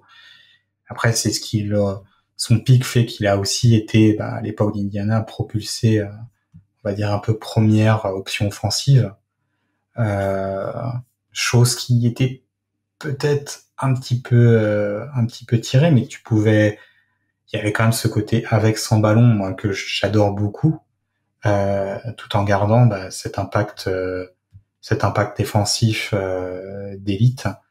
Après, est-ce qu'on est dans la même catégorie que les autres joueurs? Je sais pas. Mais tu vois, même là-dessus, moi, je serais pas définitif. Je serais presque tenté de prendre le 18, 19, 20, moi, pour le coup.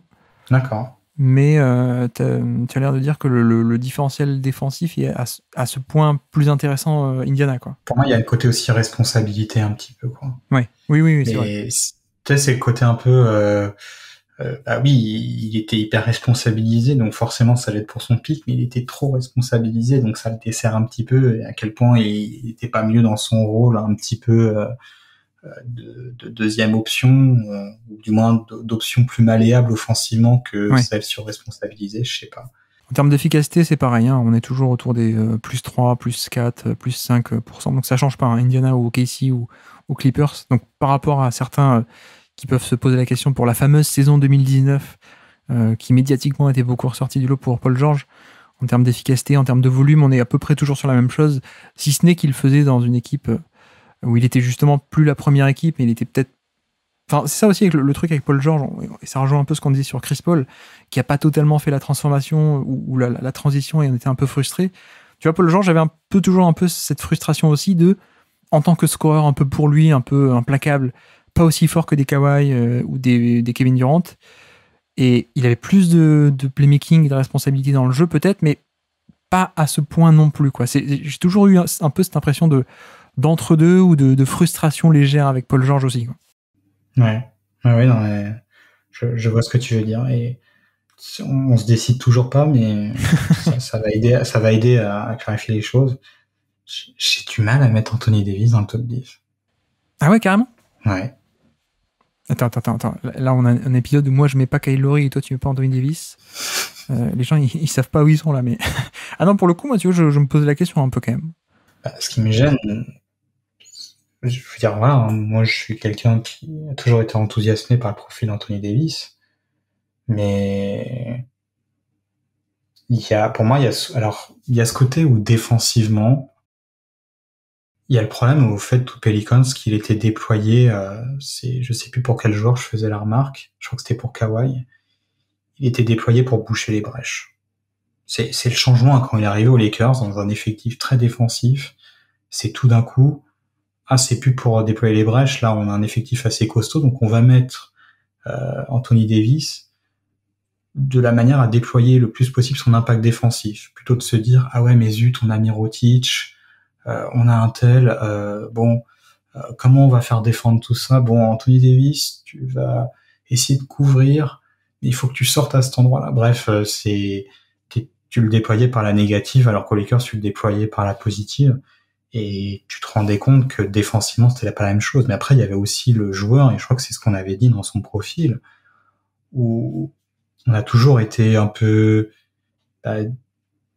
déçu avant 2020 qu'il n'y ait pas, on va dire, ce côté intensité à 100% complète durant les saisons régulières ou les playoffs qui étaient là. Et si on rajoute en plus le côté offensif, où clairement, très bon finisseur, mais jamais plus que finisseur, qui fait que ça manquait toujours un petit peu de quelque chose. Parce que c'était quoi le pic que tu avais retenu pour Anthony Davis? Parce que le problème, en fait, avec 2020, c'est qu'entre-temps, il y a 2019. Ça aurait été quoi? C'était 2017, 2018, 2020? J'ai pris 17, 18 et 20, ouais. Parce que du coup, 19, c'est l'année où la saga de... pas la centaine, mais la saga de je veux partir, le demande de trade, il joue très mal, il joue pas, etc. Donc ouais, j'avais pris 17, 18, 20. Non, t'as raison, je suis peut-être extrême dans ma position. Non, mais ça me plaît. Hein. En fait, non, j'avais tendance un peu naturellement à exclure 2020. Mais 2020, en fait, fait partie du lot, quoi. Ouais. Mais surtout, en fait, c'est marrant qu'on parle de Paul George et Anthony Davis, qu'on les enchaîne un peu comme ça, parce que je trouve que justement, Kawhi Leonard a eu le pic d'implacabilité, encore une fois, ou le pic de niveau très très haut qu'on espérait que Paul George pourrait avoir en début de décennie. Il a jamais vraiment fait ça, et Kawhi l'a fait, dans ce côté ailier. Et je trouve qu'Antetokounmpo a eu ce pic et a été génialissime des deux côtés du terrain, ce que n'a jamais été Anthony Davis et ce qu'on espérait voir Anthony Davis. Donc je te rejoins quand même sur ce côté nuance de on est toujours un peu resté sur notre fin, mais même s'il y a un profil de finisseur, on a quand même un plutôt bon volume avec une bonne efficacité, avec cette verticalité qui apporte quand même un certain rayonnement, en plus à des effectifs qui étaient pas très bons offensivement, plus la défense, je le mettais pas top 5, je le mettais pas sur top 10, mais... Tu vois, c'est plus pour la saison régulière, en fait. Oui. Parce qu'en playoff, il a des très bonnes campagnes de playoff. Si je dis pas de bêtises, l'année où ils vont en demi-finale de conférence, c'est 2017? 18, ouais. 18, ouais. Où il fait, bref, que ce soit sa présence contre Portland ou que sa présence contre Golden State était vraiment très bonne. Il y avait ce côté, pareil, en saison régulière où on s'attendait à plus et on a compris que c'était pas vraiment ce qu'était le joueur. Si on refait le récapitulatif des noms qu'on a cités là pour du coup les 4 dernières places, 7, 8, 9 et 10, ouais. On a qui? On a Chris Paul. On a Chris Paul qui est dans la balance. On n'a pas encore parlé de Lillard, on peut en dire 2 mots. On a Anthony Davis. On a parlé de Paul George. Wade, peut-être. Westbrook. Jokic. Voilà, c'est à peu près tout. Tu vois, entre Lillard et Westbrook, je sais que on passe pour les Westbrook sceptiques comme il faut, mais je crois que je préfère Lillard à Westbrook. Ouais. Par rapport à quoi? À l'efficacité? Parce que tu vois, moi, là où je suis pas fan de Westbrook, mais je veux quand même lui donner du crédit, c'est que il y a un côté création de jeu collective et surtout en volume. Bon, c'était pas en qualité, c'était pas génialissime, mais c'était de très bonne qualité et en énorme volume. Et même si son efficacité individuelle n'était pas très bonne, ou en tout cas à peine au niveau de la moyenne, par contre, il y avait un impact dans cette création de décalage encore et encore qui, mine de rien, était importante déjà, avait de la valeur et en plus dans des effectifs où, on l'a dit, Kevin Durant n'était pas tellement capable d'apporter ça, donc il y avait cette valeur-là que Westbrook apportait. D'ailleurs, on avait parlé, les WoWi, les With or Without You, en fait, une attaque autour de Westbrook pendant des années, ou une attaque où il y avait que Durant, que les minutes de Durant ou que les minutes de Westbrook, ça avait la même production. En fait, au final, même si les deux joueurs ne sont pas individuellement, la palette technique n'est pas du tout la même, mais l'impact était le même. Donc j'avais un peu ce côté-là de création offensive. Mais en même temps, tu vas peut-être me répondre que Lillard, ça passait pas par le passing, mais une création aussi collective, peut-être par le shoot, par le jeu off-ball aussi. Pour moi, sur Westbrook, il y avait un côté qui me rappelait le profil de Michael Jordan, où pas un excellent passeur, mais ses créations de décalage sont telles qu'il n'y a pas besoin d'être un excellent passeur pour faire fructifier les choses. C'est pour ça que j'ai toujours eu du mal avec les personnes qui disaient comment ça, Westbrook n'est pas un excellent passeur, il a plus de 10 passes décisives par match. Forcément, c'est un bon passeur. Non, je veux dire, c'est pas je veux dire, c'est trop décorrélé le scoring du passing.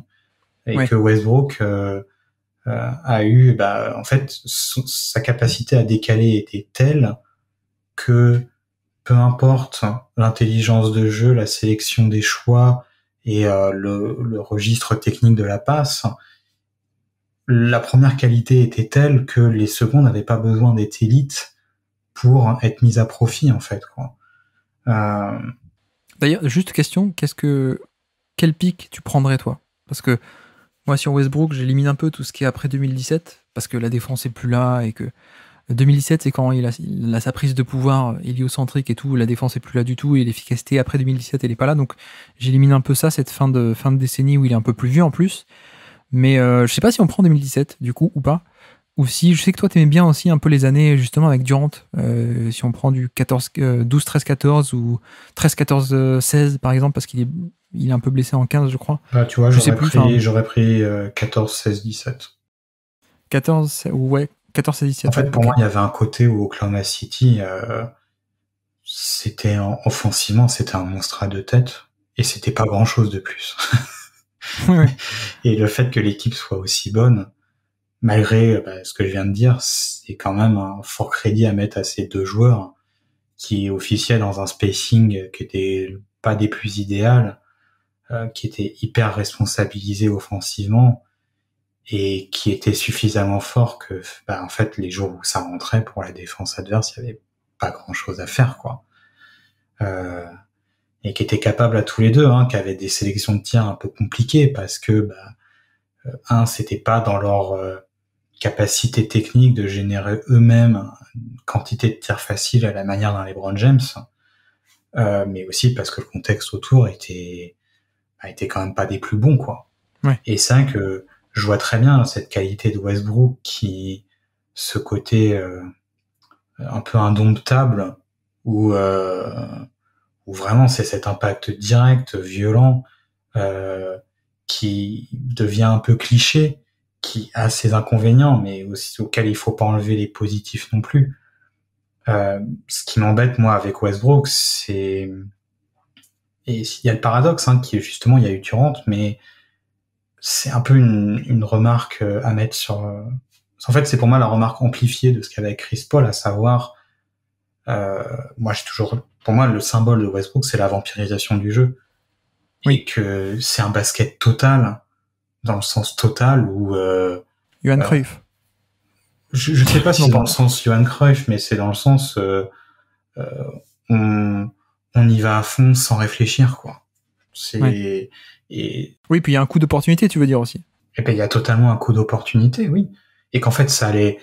Paradoxalement, c'est ce que je disais, le spacing n'était pas bon du tout, etc. Mais à quel point c'était pas les meilleurs effectifs pour Westbrook, à savoir, certes pas bon de spacing, mais au final pour Westbrook, si, ça avait son impact. Mais bon, à quel point un meilleur spacing n'aurait pas impliqué aussi des sélections de choix un peu plus justes, qui, je pense, en fait, la sélection de choix n'a jamais vraiment été là, et dans un impact, et des joueurs avec un impact défensif fort, capable de minimiser un peu le standing offensif qui était demandé pour aller loin, quoi. Lillard 18, 19, 20, je précise, la fin de décennie. Parce que Lillard de 2014 et 15, quand Portland est bon, on est encore sur un Lillard pas du même niveau. On est un Lillard, déjà le volume est moins bon, et le joueur est encore jeune, donc pas aussi bon scoreur. Tu veux dire par rapport à Westbrook ou par rapport au pic de Lillard post-2020, quoi? Non, par rapport à la décennie. Mais effectivement, là, en 2022-23, il est encore dans son pic, encore bien. Mais je veux dire, sur la décennie, pour moi, le meilleur Lillard, c'est à la fin, quoi. C'est 18, 19, 20. Oui. Avec des efficacités qui montent jusqu'à plus 10 ou plus 11% par rapport à la moyenne. Avec d'ailleurs, j'avais noté aussi, le problème c'est que Portland, quand lui est devenu très très bon en fin de décennie, je trouve que les équipes de Portland collectivement étaient moins bonnes qu'à l'époque des Batum, Wes Matthews, LaMarcus Aldridge, Robin Lopez, etc. Donc on le voyait pas à ce point, mais tu vois, si on regarde le différentiel avec lui et sans lui, l'équipe avec lui était autour de plus 4 points par 100 possessions de différentiel, ce qui est bon, mais ce qui est pas top. Mais par contre, avec lui plus 4, moins lui, quasiment moins 6. Donc ce qui fait quand même un différentiel assez énorme. Donc voilà, c'est pas parce que les équipes n'étaient pas d'élite que lui n'apportait pas à ce point aussi un impact. Et Et finalement, c'est un peu la même marge de faire passer d'une équipe bonne à excellentissime que de mauvaise à bonne, en fait, presque. Mais moi, en fait, si je préfère Lillard, c'est que tout en étant un joueur quand même assez héliocentrique, il y avait quand même un peu plus de présence sans ballon, peut-être facilité par le style offensif déployé par Stott, Ouais. avec toujours un peu ces Lillard et McCollum qui tournaient autour des deux intérieurs qui étaient un peu en tête, un peu à 45 degrés au poste haut des deux côtés, quoi. Mais je trouvais déjà que sa création était plus éloignée de l'arceau, donc plus à même en fait de permettre quand il lâchait la balle de créer des avantages. Plus on crée un avantage pour moi loin de l'arceau, plus c'est facile normalement pour le reste de l'équipe d'en profiter derrière. Je trouve aussi qu'il y avait une capacité de passe qui malgré tout pour moi restait intéressante. Et globalement c'est redondant peut-être avec ce que j'ai dit sur la création lointaine, mais une plus facile synergie avec le reste de l'équipe, quoi. Ouais. Et c'est ce qui fait que j'ai tendance à préférer. Alors l'impact défensif de Lillard est un souci, clairement là-dessus. Celui de Westbrook était à double tranchant. Il y a des jours c'était super, il y a des jours c'était pas super, quoi. Et quand tu compares ça, par exemple, pour le faire entrer un peu dans la danse, les 3 saisons, comme tu disais tout à l'heure, de Jokic, qui était déjà pas mal responsabilisé en tant que centre de l'attaque de Denver, 18, 19, 20, là aussi, fin de décennie. À quel point est-ce qu'on peut les comparer, cet impact offensif ou global de Lillard-Westbrook, pic de 3 ans, comparé au pic de Jokic? J'ai l'impression... Est-ce que tu as sous la main le usage de Jokic à cette époque? Sachant que c'est pas la stat parfaite, mais... Je l'avais noté, je vais le retrouver, je me perds dans les feuilles, mais je crois qu'on était déjà autour des 27-26%, je crois. Et je pense en fait que les volumes des deux autres étaient plus importants, forcément parce qu'ils avaient plus la balle en main, mais en fait le problème c'est qu'à l'époque Jokic était quand même avant tout une menace offensive, et malgré tout qui était pas encore en fait hyper, pour moi, moins responsabilisé qu'étaient les autres. Oui. Et moins efficace aussi en plus, hein. C'est pas le Jokic de maintenant, quoi. Oui, c'était un Jokic plus distributeur en fait, distributeur pas dans le sens de Chris Paul, mais clairement plus relais que voire quasiment de création primaire, mais sans ce côté scoring, donc avec ses limites en fait et besoin justement d'être accompagné de joueurs plus voraces, on va dire, quitte à ce que ça soit pas les meilleures combinaisons, mais c'est ce qui allait peut-être mieux à la manière dont ce Jokic était déployé à l'époque. Donc je laisserai Jokic en dehors de la conversation.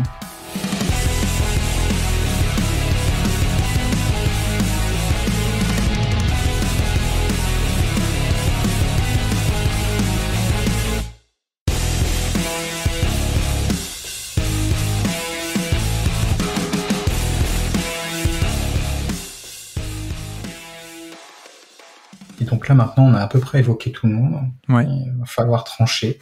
On n'a pas parlé de Wade. Est-ce que Wade, tu m'as l'air un peu moins chaud peut-être?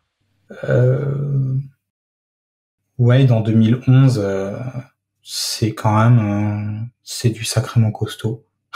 Oui, oui. Ce que je dis, hein, on démarre la décennie, il est encore top 3 ou top 5 NBA, hein, 2011 et peut-être même 2012 encore, quoi. Et il y a ce côté aussi où c'est l'un des... En tout cas, quand je dis que c'est l'un des meilleurs défenseurs à son poste, c'est pas sur la décennie, c'est l'un des meilleurs défenseurs à son poste que j'ai eu l'occasion de voir. Ouais. Où c'était, ça faisait partie de ces rares joueurs qui, malgré leur taille, pouvaient avoir une certaine même dissuasion sous l'arceau, quoi. La dissuasion. Qui était capable en second rideau, vraiment, je veux dire, pas juste en transition, les chase down block, quoi. Ouais. Non, c'était vraiment rotation sur demi-terrain, quoi. Donc c'est vrai que c'est quelque chose qui donne le distinguo par rapport aux autres. Et après, offensivement, en fait, il y a le problème que limite 2011 est l'année la plus impressionnante parce qu'il est encore responsabilisé à l'ancienne. Et il y a ce côté à ton tour, à mon tour avec LeBron James. Et vraiment, il a ses capacités à... On retrouve un peu on retrouve en fait ce qu'on peut voir des fois avec Westbrook, c'est-à-dire vraiment ce côté implacable, très impressionnant. Mais pour moi, quasiment meilleur créateur à l'époque. Mais malheureusement, en fait, c'est les années de Miami où il doit partager la gonfle avec LeBron James. Après, tu vois, en termes de volume, ça se voit pas trop. Hein. On est sur un volume assez stable. L'efficacité meilleure que Westbrook. Ça se voit pas trop, mais comment dire, ça se voyait dans le manque de synergie, en fait. Oui. C'est là où, en fait, je le vois plus. Et à la limite, peut-être plus que le usage, ça serait, on va dire, le temps balle en main, qui serait intéressant à comparer. Mais même au-delà de ça, il y a vraiment ce côté, oui, mais quand tu n'avais pas le ballon dans les mains, qu'est-ce que tu faisais? Il y avait vraiment au début, à Miami, malgré qu'ils jouent en finale, malgré qu'ils sont pas loin de faire un 2-0 dès le début, tonitruant sur ces finales, il y avait ce côté où offensivement c'était compliqué, mais ce qui me fait hésiter, c'est vraiment cet impact défensif qui va faire partie, de la même manière que les LeBron James, de l'identité c'est ça, ouais. défensive du Heat. Après, heureusement qu'il y avait les LeBron James et Chris Bosh, parce que sinon, ça n'aurait pas pu faire partie de l'identité défensive du Heat, quoi, s'il y avait juste Wade tout seul. Bah, c'est vrai que l'argument pour Wade, c'est ce côté défense d'impact très bon. Alors, pas au niveau Antetokounmpo ou autre, peut-être pas non plus Anthony Davis, mais Non. très bon pour son poste en plus. De bonnes efficacités, plus de 30% d'usage sur les 3 années, 2011, 12, 13, avec, je te dis, de bonnes efficacités. Mais effectivement, tu vois, par exemple, tu regardes les WOWI, les fameux WOWI, c'était évident, enfin en tout cas les chiffres nous disent que bah oui, quand les deux, LeBron et Wade sont ensemble sur le terrain, plus 12 points par 100 possession, quand c'est LeBron encore plus 7, c'est beaucoup, quand c'est Wade ça tombait à plus 1 à peine quoi. Et c'est vrai qu'on avait ce côté où finalement Spoelstra avait réussi un peu à, j'ai pas le mot en français pardon, à stagger, à décaler un peu les minutes des uns et des autres. Déphasé, ouais. À déphaser, ouais merci. Et ce qui faisait que oui, du coup, l'usage, peut-être le volume est resté gros comme ça, mais clairement, voilà, ce chiffre montre bien aussi qu'on n'avait pas le même impact. Enfin, c'était assez incomparable entre LeBron James et Dwayne Wade. Et comme tu dis, la première année, il est un peu responsabilisé. On a presque envie de se dire un peu à tort. Et le problème de la fin, c'est que de la fin de ce cycle-là, je veux dire, c'est aussi qu'il s'était un peu arrêté de plus en plus. Il avait arrêté de shooter à 3 points et du coup, il avait de meilleures efficacités parce qu'il prenait pas des 3 points à 31 ou 32% d'efficacité. Mais du coup, ça handicapait l'attaque, quoi. Donc, le cas est un peu complexe, un peu nuancé des deux parties, quoi. Ouais. Et allez, finissons la liste. Vas-y. Dirk Nowitzki. Ouais. T'en penses quoi? Nowitzki, moi, je pense que, bizarrement, son année 2011 est probablement sous-estimée, une des saisons les plus sous-estimées de l'histoire, sa saison régulière, je veux dire, parce qu'il y a ce narratif, il y a eu le fait qu'en playoff, effectivement, il y a eu ce run de playoff marquant, très marquant, et en fait, sa saison 2011 est elle-même assez incroyable, donc déjà, il y a ça, et ça s'est plutôt bien maintenu, même si je sais pas à quel point, parce que j'avais revu des matchs et tout ça l'été dernier, mais on n'est pas non plus encore, tu vois, en 2014, on est encore sur un bon Nowitzki, toujours hyper efficace, avec un rayonnement collectif encore, mais on n'est plus sur ce go-to-guy. Et j'ai l'impression qu'il est resté ce go-to-guy ou ce rôle majeur de création que 2011-2012, en fait. C'est un peu ce qui me fait peur aussi. Et c'est vrai que tu regardes, en fait, il y a toujours ce côté Dallas, déception qu'ils aient pas retenté la même équipe l'année d'après. Je me demande à quel point... Ils l'ont retenté, hein. Ils l'ont retenté. Bah, il n'y avait pas Tyson Chandler qui était parti directement là. Ah si, Chandler était parti, t'as raison. Ouais. C'était dans ce sens-là. Il était encore là, ouais. Oui, pardon. Et je me demande à quel point, peut-être 2012, mais pas après, quoi, en fait, quoi. 2013, ils font même pas les playoffs. Et 2014, c'est l'année où ils ont Vince Carter et tout ça. Ils font un premier tour sympathique contre les Spurs, mais bon, voilà, quoi. On n'est plus sur le Nowitzki go-to-guy, on va dire, ouais. C'est ça. Ce qui fait que du coup, on sent qu'on a 2 saisons, pas beaucoup plus. Il y a ce côté, ce qui est très intéressant avec Dirk Nowitzki, hein, c'était capacité à vraiment être un joueur d'isolation vraiment excellent. Je pense si on faisait la liste des meilleurs intérieurs d'isolation, je suis pas sûr que Dirk Nowitzki arriverait facilement, et pourtant il serait clairement dans la liste. Mais aussi, facile à intégrer au reste. avec le paradoxe que ce n'était pas, et ça n'a quasiment jamais été un bon passeur. Et à côté aussi, défensivement, Des compromis. voilà, il fallait compenser, il fallait compenser des lacunes, et c'était déjà vrai l'année du titre. Mais après, il y a un côté go-to-guy plus, comme je dis, rayonnement collectif, même quand il était sans ballon. Ouais. Et un peu comme on dit avec Curry, même encore plus que ce qu'on disait avec Curry, dans cette époque-là, où la moyenne de spacing était plus basse, on va dire, l'impact était à ce point aussi plus grand, quoi.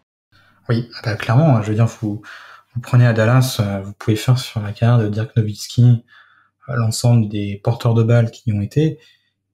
Souvent, ils ont passé de très bonnes années à Dallas, et c'était pas un hasard, quoi. Bon, je crois qu'il va falloir trancher, Guillaume. Ouais. Donc je sens qu'on met un peu Nowitzki un tout petit peu de côté avec Jokic, peut-être, du coup. Il manque peut-être cette 3e saison, quoi. Ouais, je suis d'accord. Jokic un peu pareil. Donc les deux, mettons-les un peu vers le bas. Du coup, il nous manque 7, 8, 9, 10. Et ça se joue entre... Est-ce que Westbrook aussi on le met un cran en dessous ou pas, du coup? Par rapport à des Chris Paul, à des Anthony Davis, à des Lillard, ou pas? Je sais pas. Pas forcément, non. Ok, donc on a Lillard, Chris Paul, Wade, Westbrook, Anthony Davis, Paul George. Et Paul George, peut-être? Ouais. Allez, d'instinct, tu mets qui? 7ème. Je crois que t'as raison, je mets... Soit Lillard, soit Eddy, moi, je pense. J'allais mettre Anthony Davis, je crois. Alors, tu vois que j'étais parti pour le mettre en dehors, mais c'est que j'avais un peu occulté 2020. Mais je pense que je mettrais Anthony Davis. Et sans grande confiance, parce qu'il y a ce côté un peu, où on aurait aimé une meilleure énergie en saison régulière. Et il y a aussi, ce qu'on avait dit, quand on avait fait son profil, c'est que le manque d'énergie, peut-être lié aussi à un joueur qui avait beaucoup de blessures. Après, voilà, c'est un Anthony Davis à son pic défensif, et avec ce côté finisseur ultime, où, ça, c'est vrai qu'en 2020, il y a les LeBron James, donc ça aide. Mais je pense qu'aux Pelicans, on aurait eu... Il y a ce côté où Pat Holiday était pas la meilleure association possible. Et si on avait eu je sais pas, j'ai pas en tête un meneur, mais par exemple un Ty Lawson avant que ça devienne pas terrible, je pense que ça aurait été une association vraiment beaucoup plus dangereuse, quoi. Ouais. Ok, on peut partir là-dessus. Donc Antetokounmpo 6ème, Anthony Davis 7ème, du coup. Vous noterez que le fameux darling des Analytics, Joe Holiday, il a joué avec le 6ème et 7ème meilleur pick de la décennie. Peut-être que les Analytics étaient influencés par le on-off. Petite blague. Ouais, ok. J'hésite après, Lillard, Lillard ou... Après, on a Chris Paul qui est pas loin. Chris Paul, peut-être c'est un biais, mais j'aurais tendance à le mettre un peu en dessous sur ce côté prise de responsabilité moins grande. Peut-être c'est une erreur de ma part. Et en fait, le cas de Dwayne Wade me titille un peu. Parce que défense complet, comme on a dit, identité défensive de Miami qui se reposait là-dessus. Et bon, pas parfait, mais quand même gros volume et joueur hyper important. Je sais pas, tu vois, est-ce que entre 2018, 19, 20, tu t'es posé la question, est-ce que Lillard était top 3 ou top 5 NBA, par exemple? Oui. Oui, c'est vrai. Non, c'est vrai. C'est vrai que dès 2019... je dis pas qu'il était, mais si tu me demandes si je me suis posé la question, oui, je me suis posé la question. Oui. Et à quel point... Alors, je vais reformuler, est-ce que Lillard a été à ce point meilleur que Wade pour compenser la défense qui est dans l'autre sens? Je pense que oui, mais à quel point c'est pas les responsabilités qui font la décision? Écoute, faut bien trancher. On tranche sur Lillard dans 8. Est-ce qu'on insère Paul George dans ce groupe-là ou est-ce qu'on continue à dérouler? Je pense que je mettrais Chris Paul devant Paul George. Tu vois, Chris Paul, pour moi, je suis pas prêt à le mettre au-dessus d'Antetokounmpo. Ouais. Mais, tu vois, on a mis Anthony Davis, mais si on faisait la méthode des ranges, ça pourrait pour moi aller jusqu'à la 7ème place. Est-ce que tu veux qu'on mette Chris Paul 7ème et on décale Anthony Davis derrière? On peut, hein. En plus, on peut dire sur ce côté régularité aussi. Finalement. C'est envisageable. Mais du coup, ça voudrait dire Chris Paul devant Lillard aussi. Ouais. Ou alors on met Chris Paul derrière Lillard maintenant. Eddie Davis 7e, Lillard 8e, Chris Paul 9e. Ça peut Chris Paul et Westbrook, peut-être. Je crois que je mettrais Chris Paul 7e. Devant Anthony Davis? Devant Anthony Davis, oui. Ok. Effectivement, ça me va. Ça me va. Non, mais tu vois, j'étais en train de réfléchir sur la critique que je lui avais fait. Et à quel point, en fait, c'est... Parce qu'en fait, on imagine très bien un effectif champion autour d'Anthony Davis. Ou comme je disais, tu rajustes quelques éléments dans l'effectif sans faire une grosse différence de talent. Peut-être un peu plus, parce que les Pelicans, c'était pas hyper talentueux non plus. Mais en mettant un peu plus de talent, mais un truc plus optimisé, c'est très facile d'imaginer quelque chose qui pourrait aller loin avec Anthony Davis. Avec Chris Paul, on se dit, mais zut, il a eu de bons effectifs, pourquoi ça n'a pas été plus haut et à quel point c'est pas intrinsèque à lui. Mais je pense qu'il y a aussi, je reste persuadé que les Clippers, c'était une équipe bien meilleure que ce que leur bilan, on va dire purement en termes de résultats, peut afficher, et que c'est pas uniquement Chris Paul. Et pour moi, c'est une équipe pour moi qui était du calibre, peut-être pas de champion, mais de finaliste de conférence, voire même sur une bonne année de finaliste. Oui, pas champion dominant, mais champion quand même, quoi. Potentiellement. Potentiellement, en tirant vraiment un peu les traits. Pour moi, en fait, ouais. Ils étaient partis, si on joue au jeu à partir de 5% de chance de gagner le titre, tu peux faire partie des prétendants. Oui, ils l'étaient, clairement. C'est ça qu'ils ont jamais eu en plus la santé de leur côté, un peu pour Paul, mais aussi un peu pour le reste de l'équipe, avec Griffin notamment. Mais oui, plus ça va, plus je reste confiant dans le fait que je mettrais Chris Paul en 7 parce que voilà, et malgré tout, en fait, sa qualité, c'est vraiment son côté métronome qui fait que au-delà des blessures, vraiment la capacité à toujours être là et tout. Et là où les Clippers auraient dû faire plus de voire même plus de finales de conférence, elles ne les ont pas faites. Je considère pas que c'est à ce point-là le joueur Chris Paul qui est responsable de même si encore une fois je le dédouane pas, mais ça n'en est pas la raison première. Il y a quand même eu des bizarreries en playoff qui sont pas pas liées à Chris Paul. Non, mais je veux dire, il y a eu le 2014, l'arbitrage est un peu bizarre. 2015, il y a ce comeback qui sort de nulle part. Après, tu peux dire oui, c'est le mental des Clippers, mais je veux dire, ensuite il y a eu des blessures tous les ans. 2016, 2017, c'est des blessures de Chris Paul ou Blake Griffin ou les deux. Enfin, il y a un peu cette particularité aussi. C'est pas non plus des échecs ils sont moins forts, quoi. Il s'est passé aussi des trucs un peu bizarres, quoi. Oui, et que même si on parle des pics, Chris Paul avait cet avantage, en fait, comme je disais encore une fois, de t'amener à ses 80%, presque peu importe l'effectif, et que ce 80%, peu importe l'effectif, du jour où il y a un bon effectif, sur 3 années, si t'as un peu de chance, ça peut aller très loin, en fait, quoi. Oui. Oui. Donc, bref, c'est pour ça que, en plus, le côté après bon défenseur à son poste fait que sans être un impact défensif énorme, fait que c'est aussi l'un des postes défensifs où en général il faut le plus combler, et il y avait cet avantage à Chris Paul que tu n'avais pas à combler, ce qui favorise aussi la construction de l'équipe et notamment de poste 2 que tu peux mettre à côté de lui. Et ce qui fait que c'est les derniers éléments qui me font pencher pour lui en 7e place. D'ailleurs, prenons 13, 14, 15 et on prend pas 2012. C'est pour faire plaisir à Nico, mais qui en plus avait un peu raison. 2012, Nico me répétait, mais non, mais c'est bizarre, il jouait poste 2 Chris Paul et c'est Chauncey Billups qui avait la balle tout le temps. C'était un peu une sous-optimisation.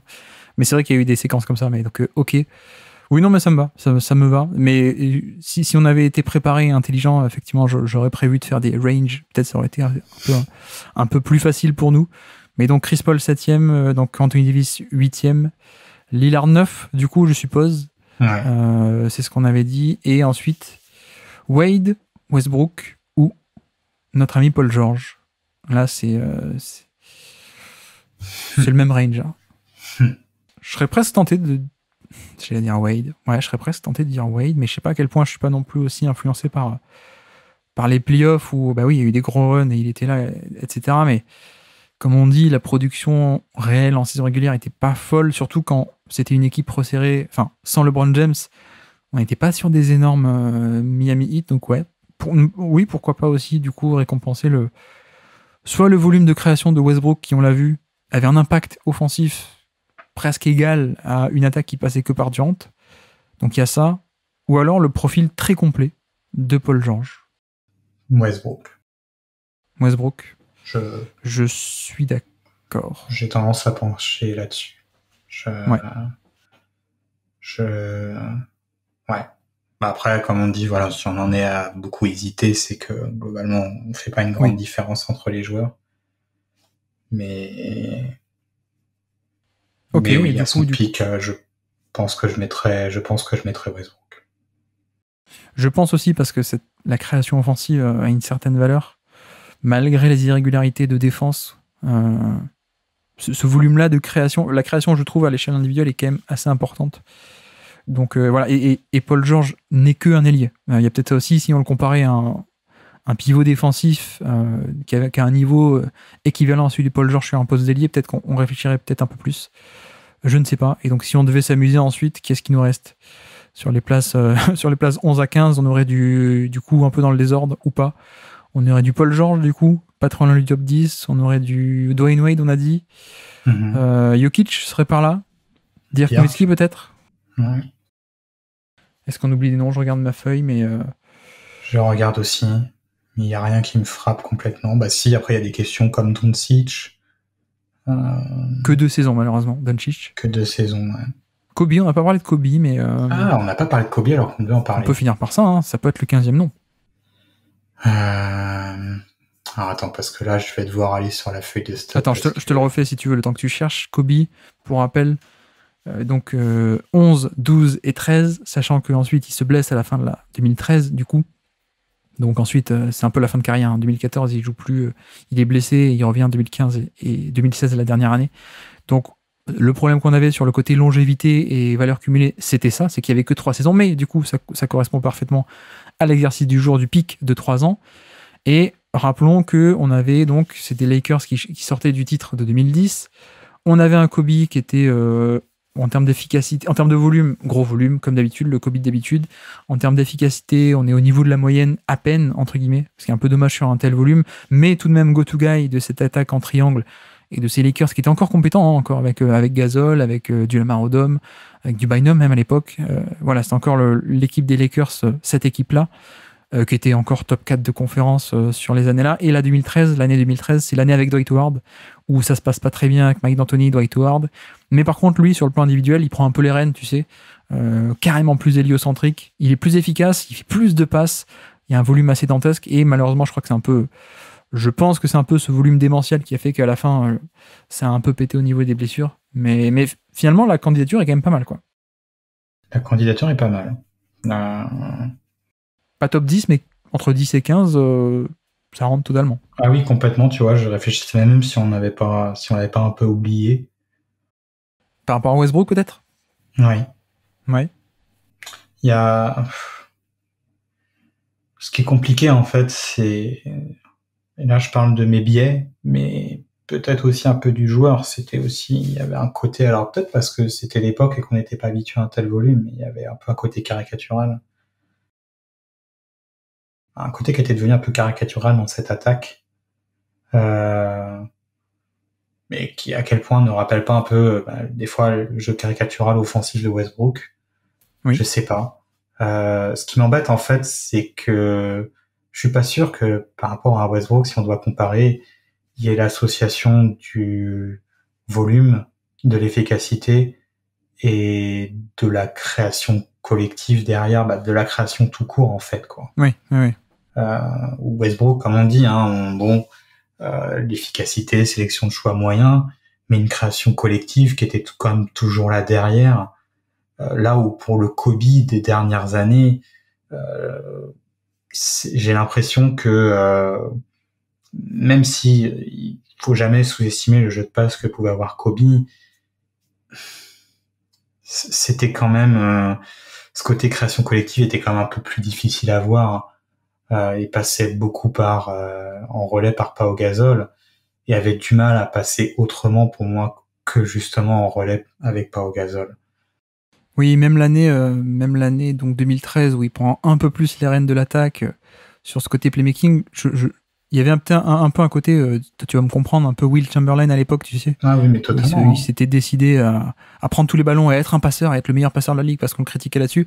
Bon, j'exagère parce que c'était pas dans ses proportions, mais il y avait un peu un côté, je vais être passeur, mais avec un coup d'opportunité aussi, ou pas autant de synergie collective créée par son rayonnement et par cette création, on va dire.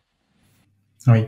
Et après, en plus, c'est les années où défensivement, Ouais, pour le coup, oui, c'est des années compliquées où il y a une perte d'investissement de ce côté-là du terrain qui, après, vu la charge offensive, on se dit c'est normal, mais on aurait peut-être aimé une charge offensive un peu moins importante et un équilibre des deux côtés du terrain un peu plus, comment dire, un peu plus normal, quoi. oui. Après, voilà, à quel point on n'est pas sur les biais, à quel point le joueur est si différent que ça des 3 années 2008, 2009, 2010. Mine de rien, la question se pose. À quel point ce qu'on est en train de dire n'est pas juste un gros biais, et qu'on n'est pas, voilà, juste à se dire, ça marchait avant, ça marchait plus après, et voilà, est-ce qu'on n'est pas juste sur le déclin de d'autres joueurs ou d'un style collectif qui ne marchait plus, qui s'est cherché après et qui n'a pas été trouvé, euh, et aussi d'une course un peu à la collection de stars qui était pas vraiment censée. Il y a peut-être tous ces biais qui vont là-dedans, mais voilà, ce qui m'embête avec Kobe, et pourtant, voilà, les chiffres offensifs collectivement restent intéressants, mais l'équilibre des deux côtés du terrain n'y est pas. Et Oui, pour moi, ok, avec Kobe, vous regardez le pourcentage de fautes provoquées chez l'adversaire est énorme, mais bon, ça manque pour moi de ce côté où tu pouvais avoir Westbrook où oui, je vais prendre beaucoup de tirs, je vais pas en marquer beaucoup, mais je vais aussi vraiment faire beaucoup de passes et être ce créateur primaire, ce qui était moins le cas avec Kobe, j'ai l'impression. c'est pour ça que ça me dérange pas de le laisser derrière Westbrook qui est 10e. Et on va dire que selon comment vous pondérez une fois ou l'autre certains critères, on peut imaginer Kobe remonter 10, 9 ou 9e de ce classement, quoi, selon comment est-ce qu'on pondère tel ou tel élément. Mais non, effectivement, du coup, ça fait aussi on a aussi nos 5 noms entre 10 et 15, sans forcément d'ordre, du coup. Mais si je rappelle la liste complète, du coup, on a du LeBron James numéro 1. Encore une fois, ça devient un peu lassant, monsieur LeBron James. Numéro 1 des pics, comme de la longévité et de la valeur cumulée. En 2, on a mis Curry. En 3, on a mis Kevin Durant. En 4, on avait James Harden.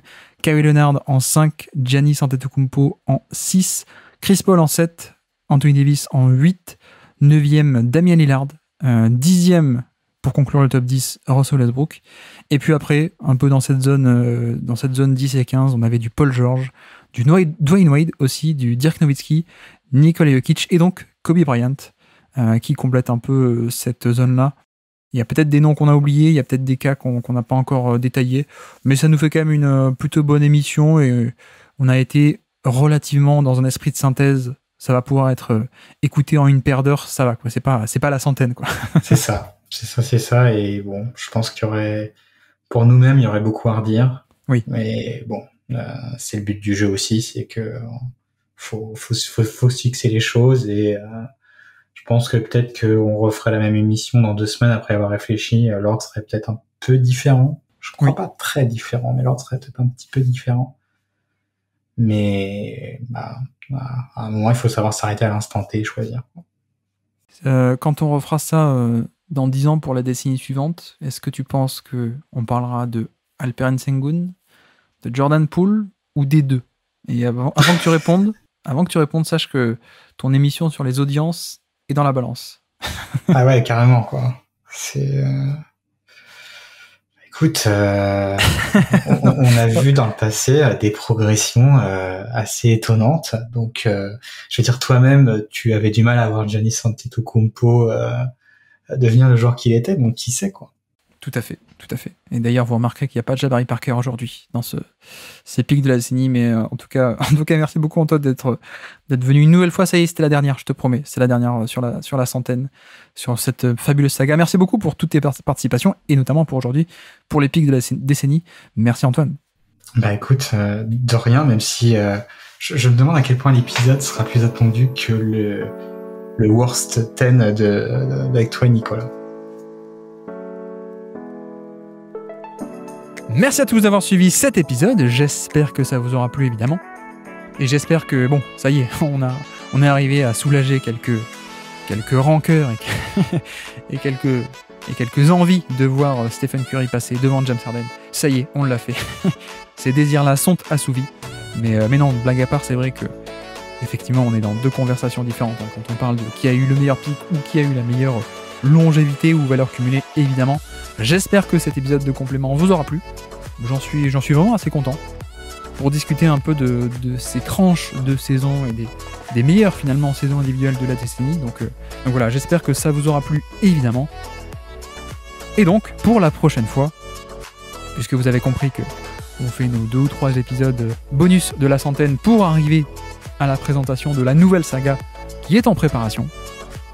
Et donc, bref, la prochaine fois, on part à l'extrême opposé, puisque je vous avais promis, et on l'a fait, un classement des meilleurs pics de la décennie.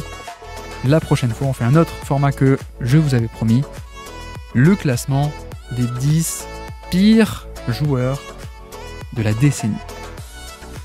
Ça devrait être plutôt marrant également. Et donc, sur ce, je vous remercie une nouvelle fois de nous avoir écoutés jusqu'au bout. Encore un grand merci à Antoine pour son énième participation sur la centaine. C'était la dernière. Et moi, je vous dis à très bientôt. Ciao.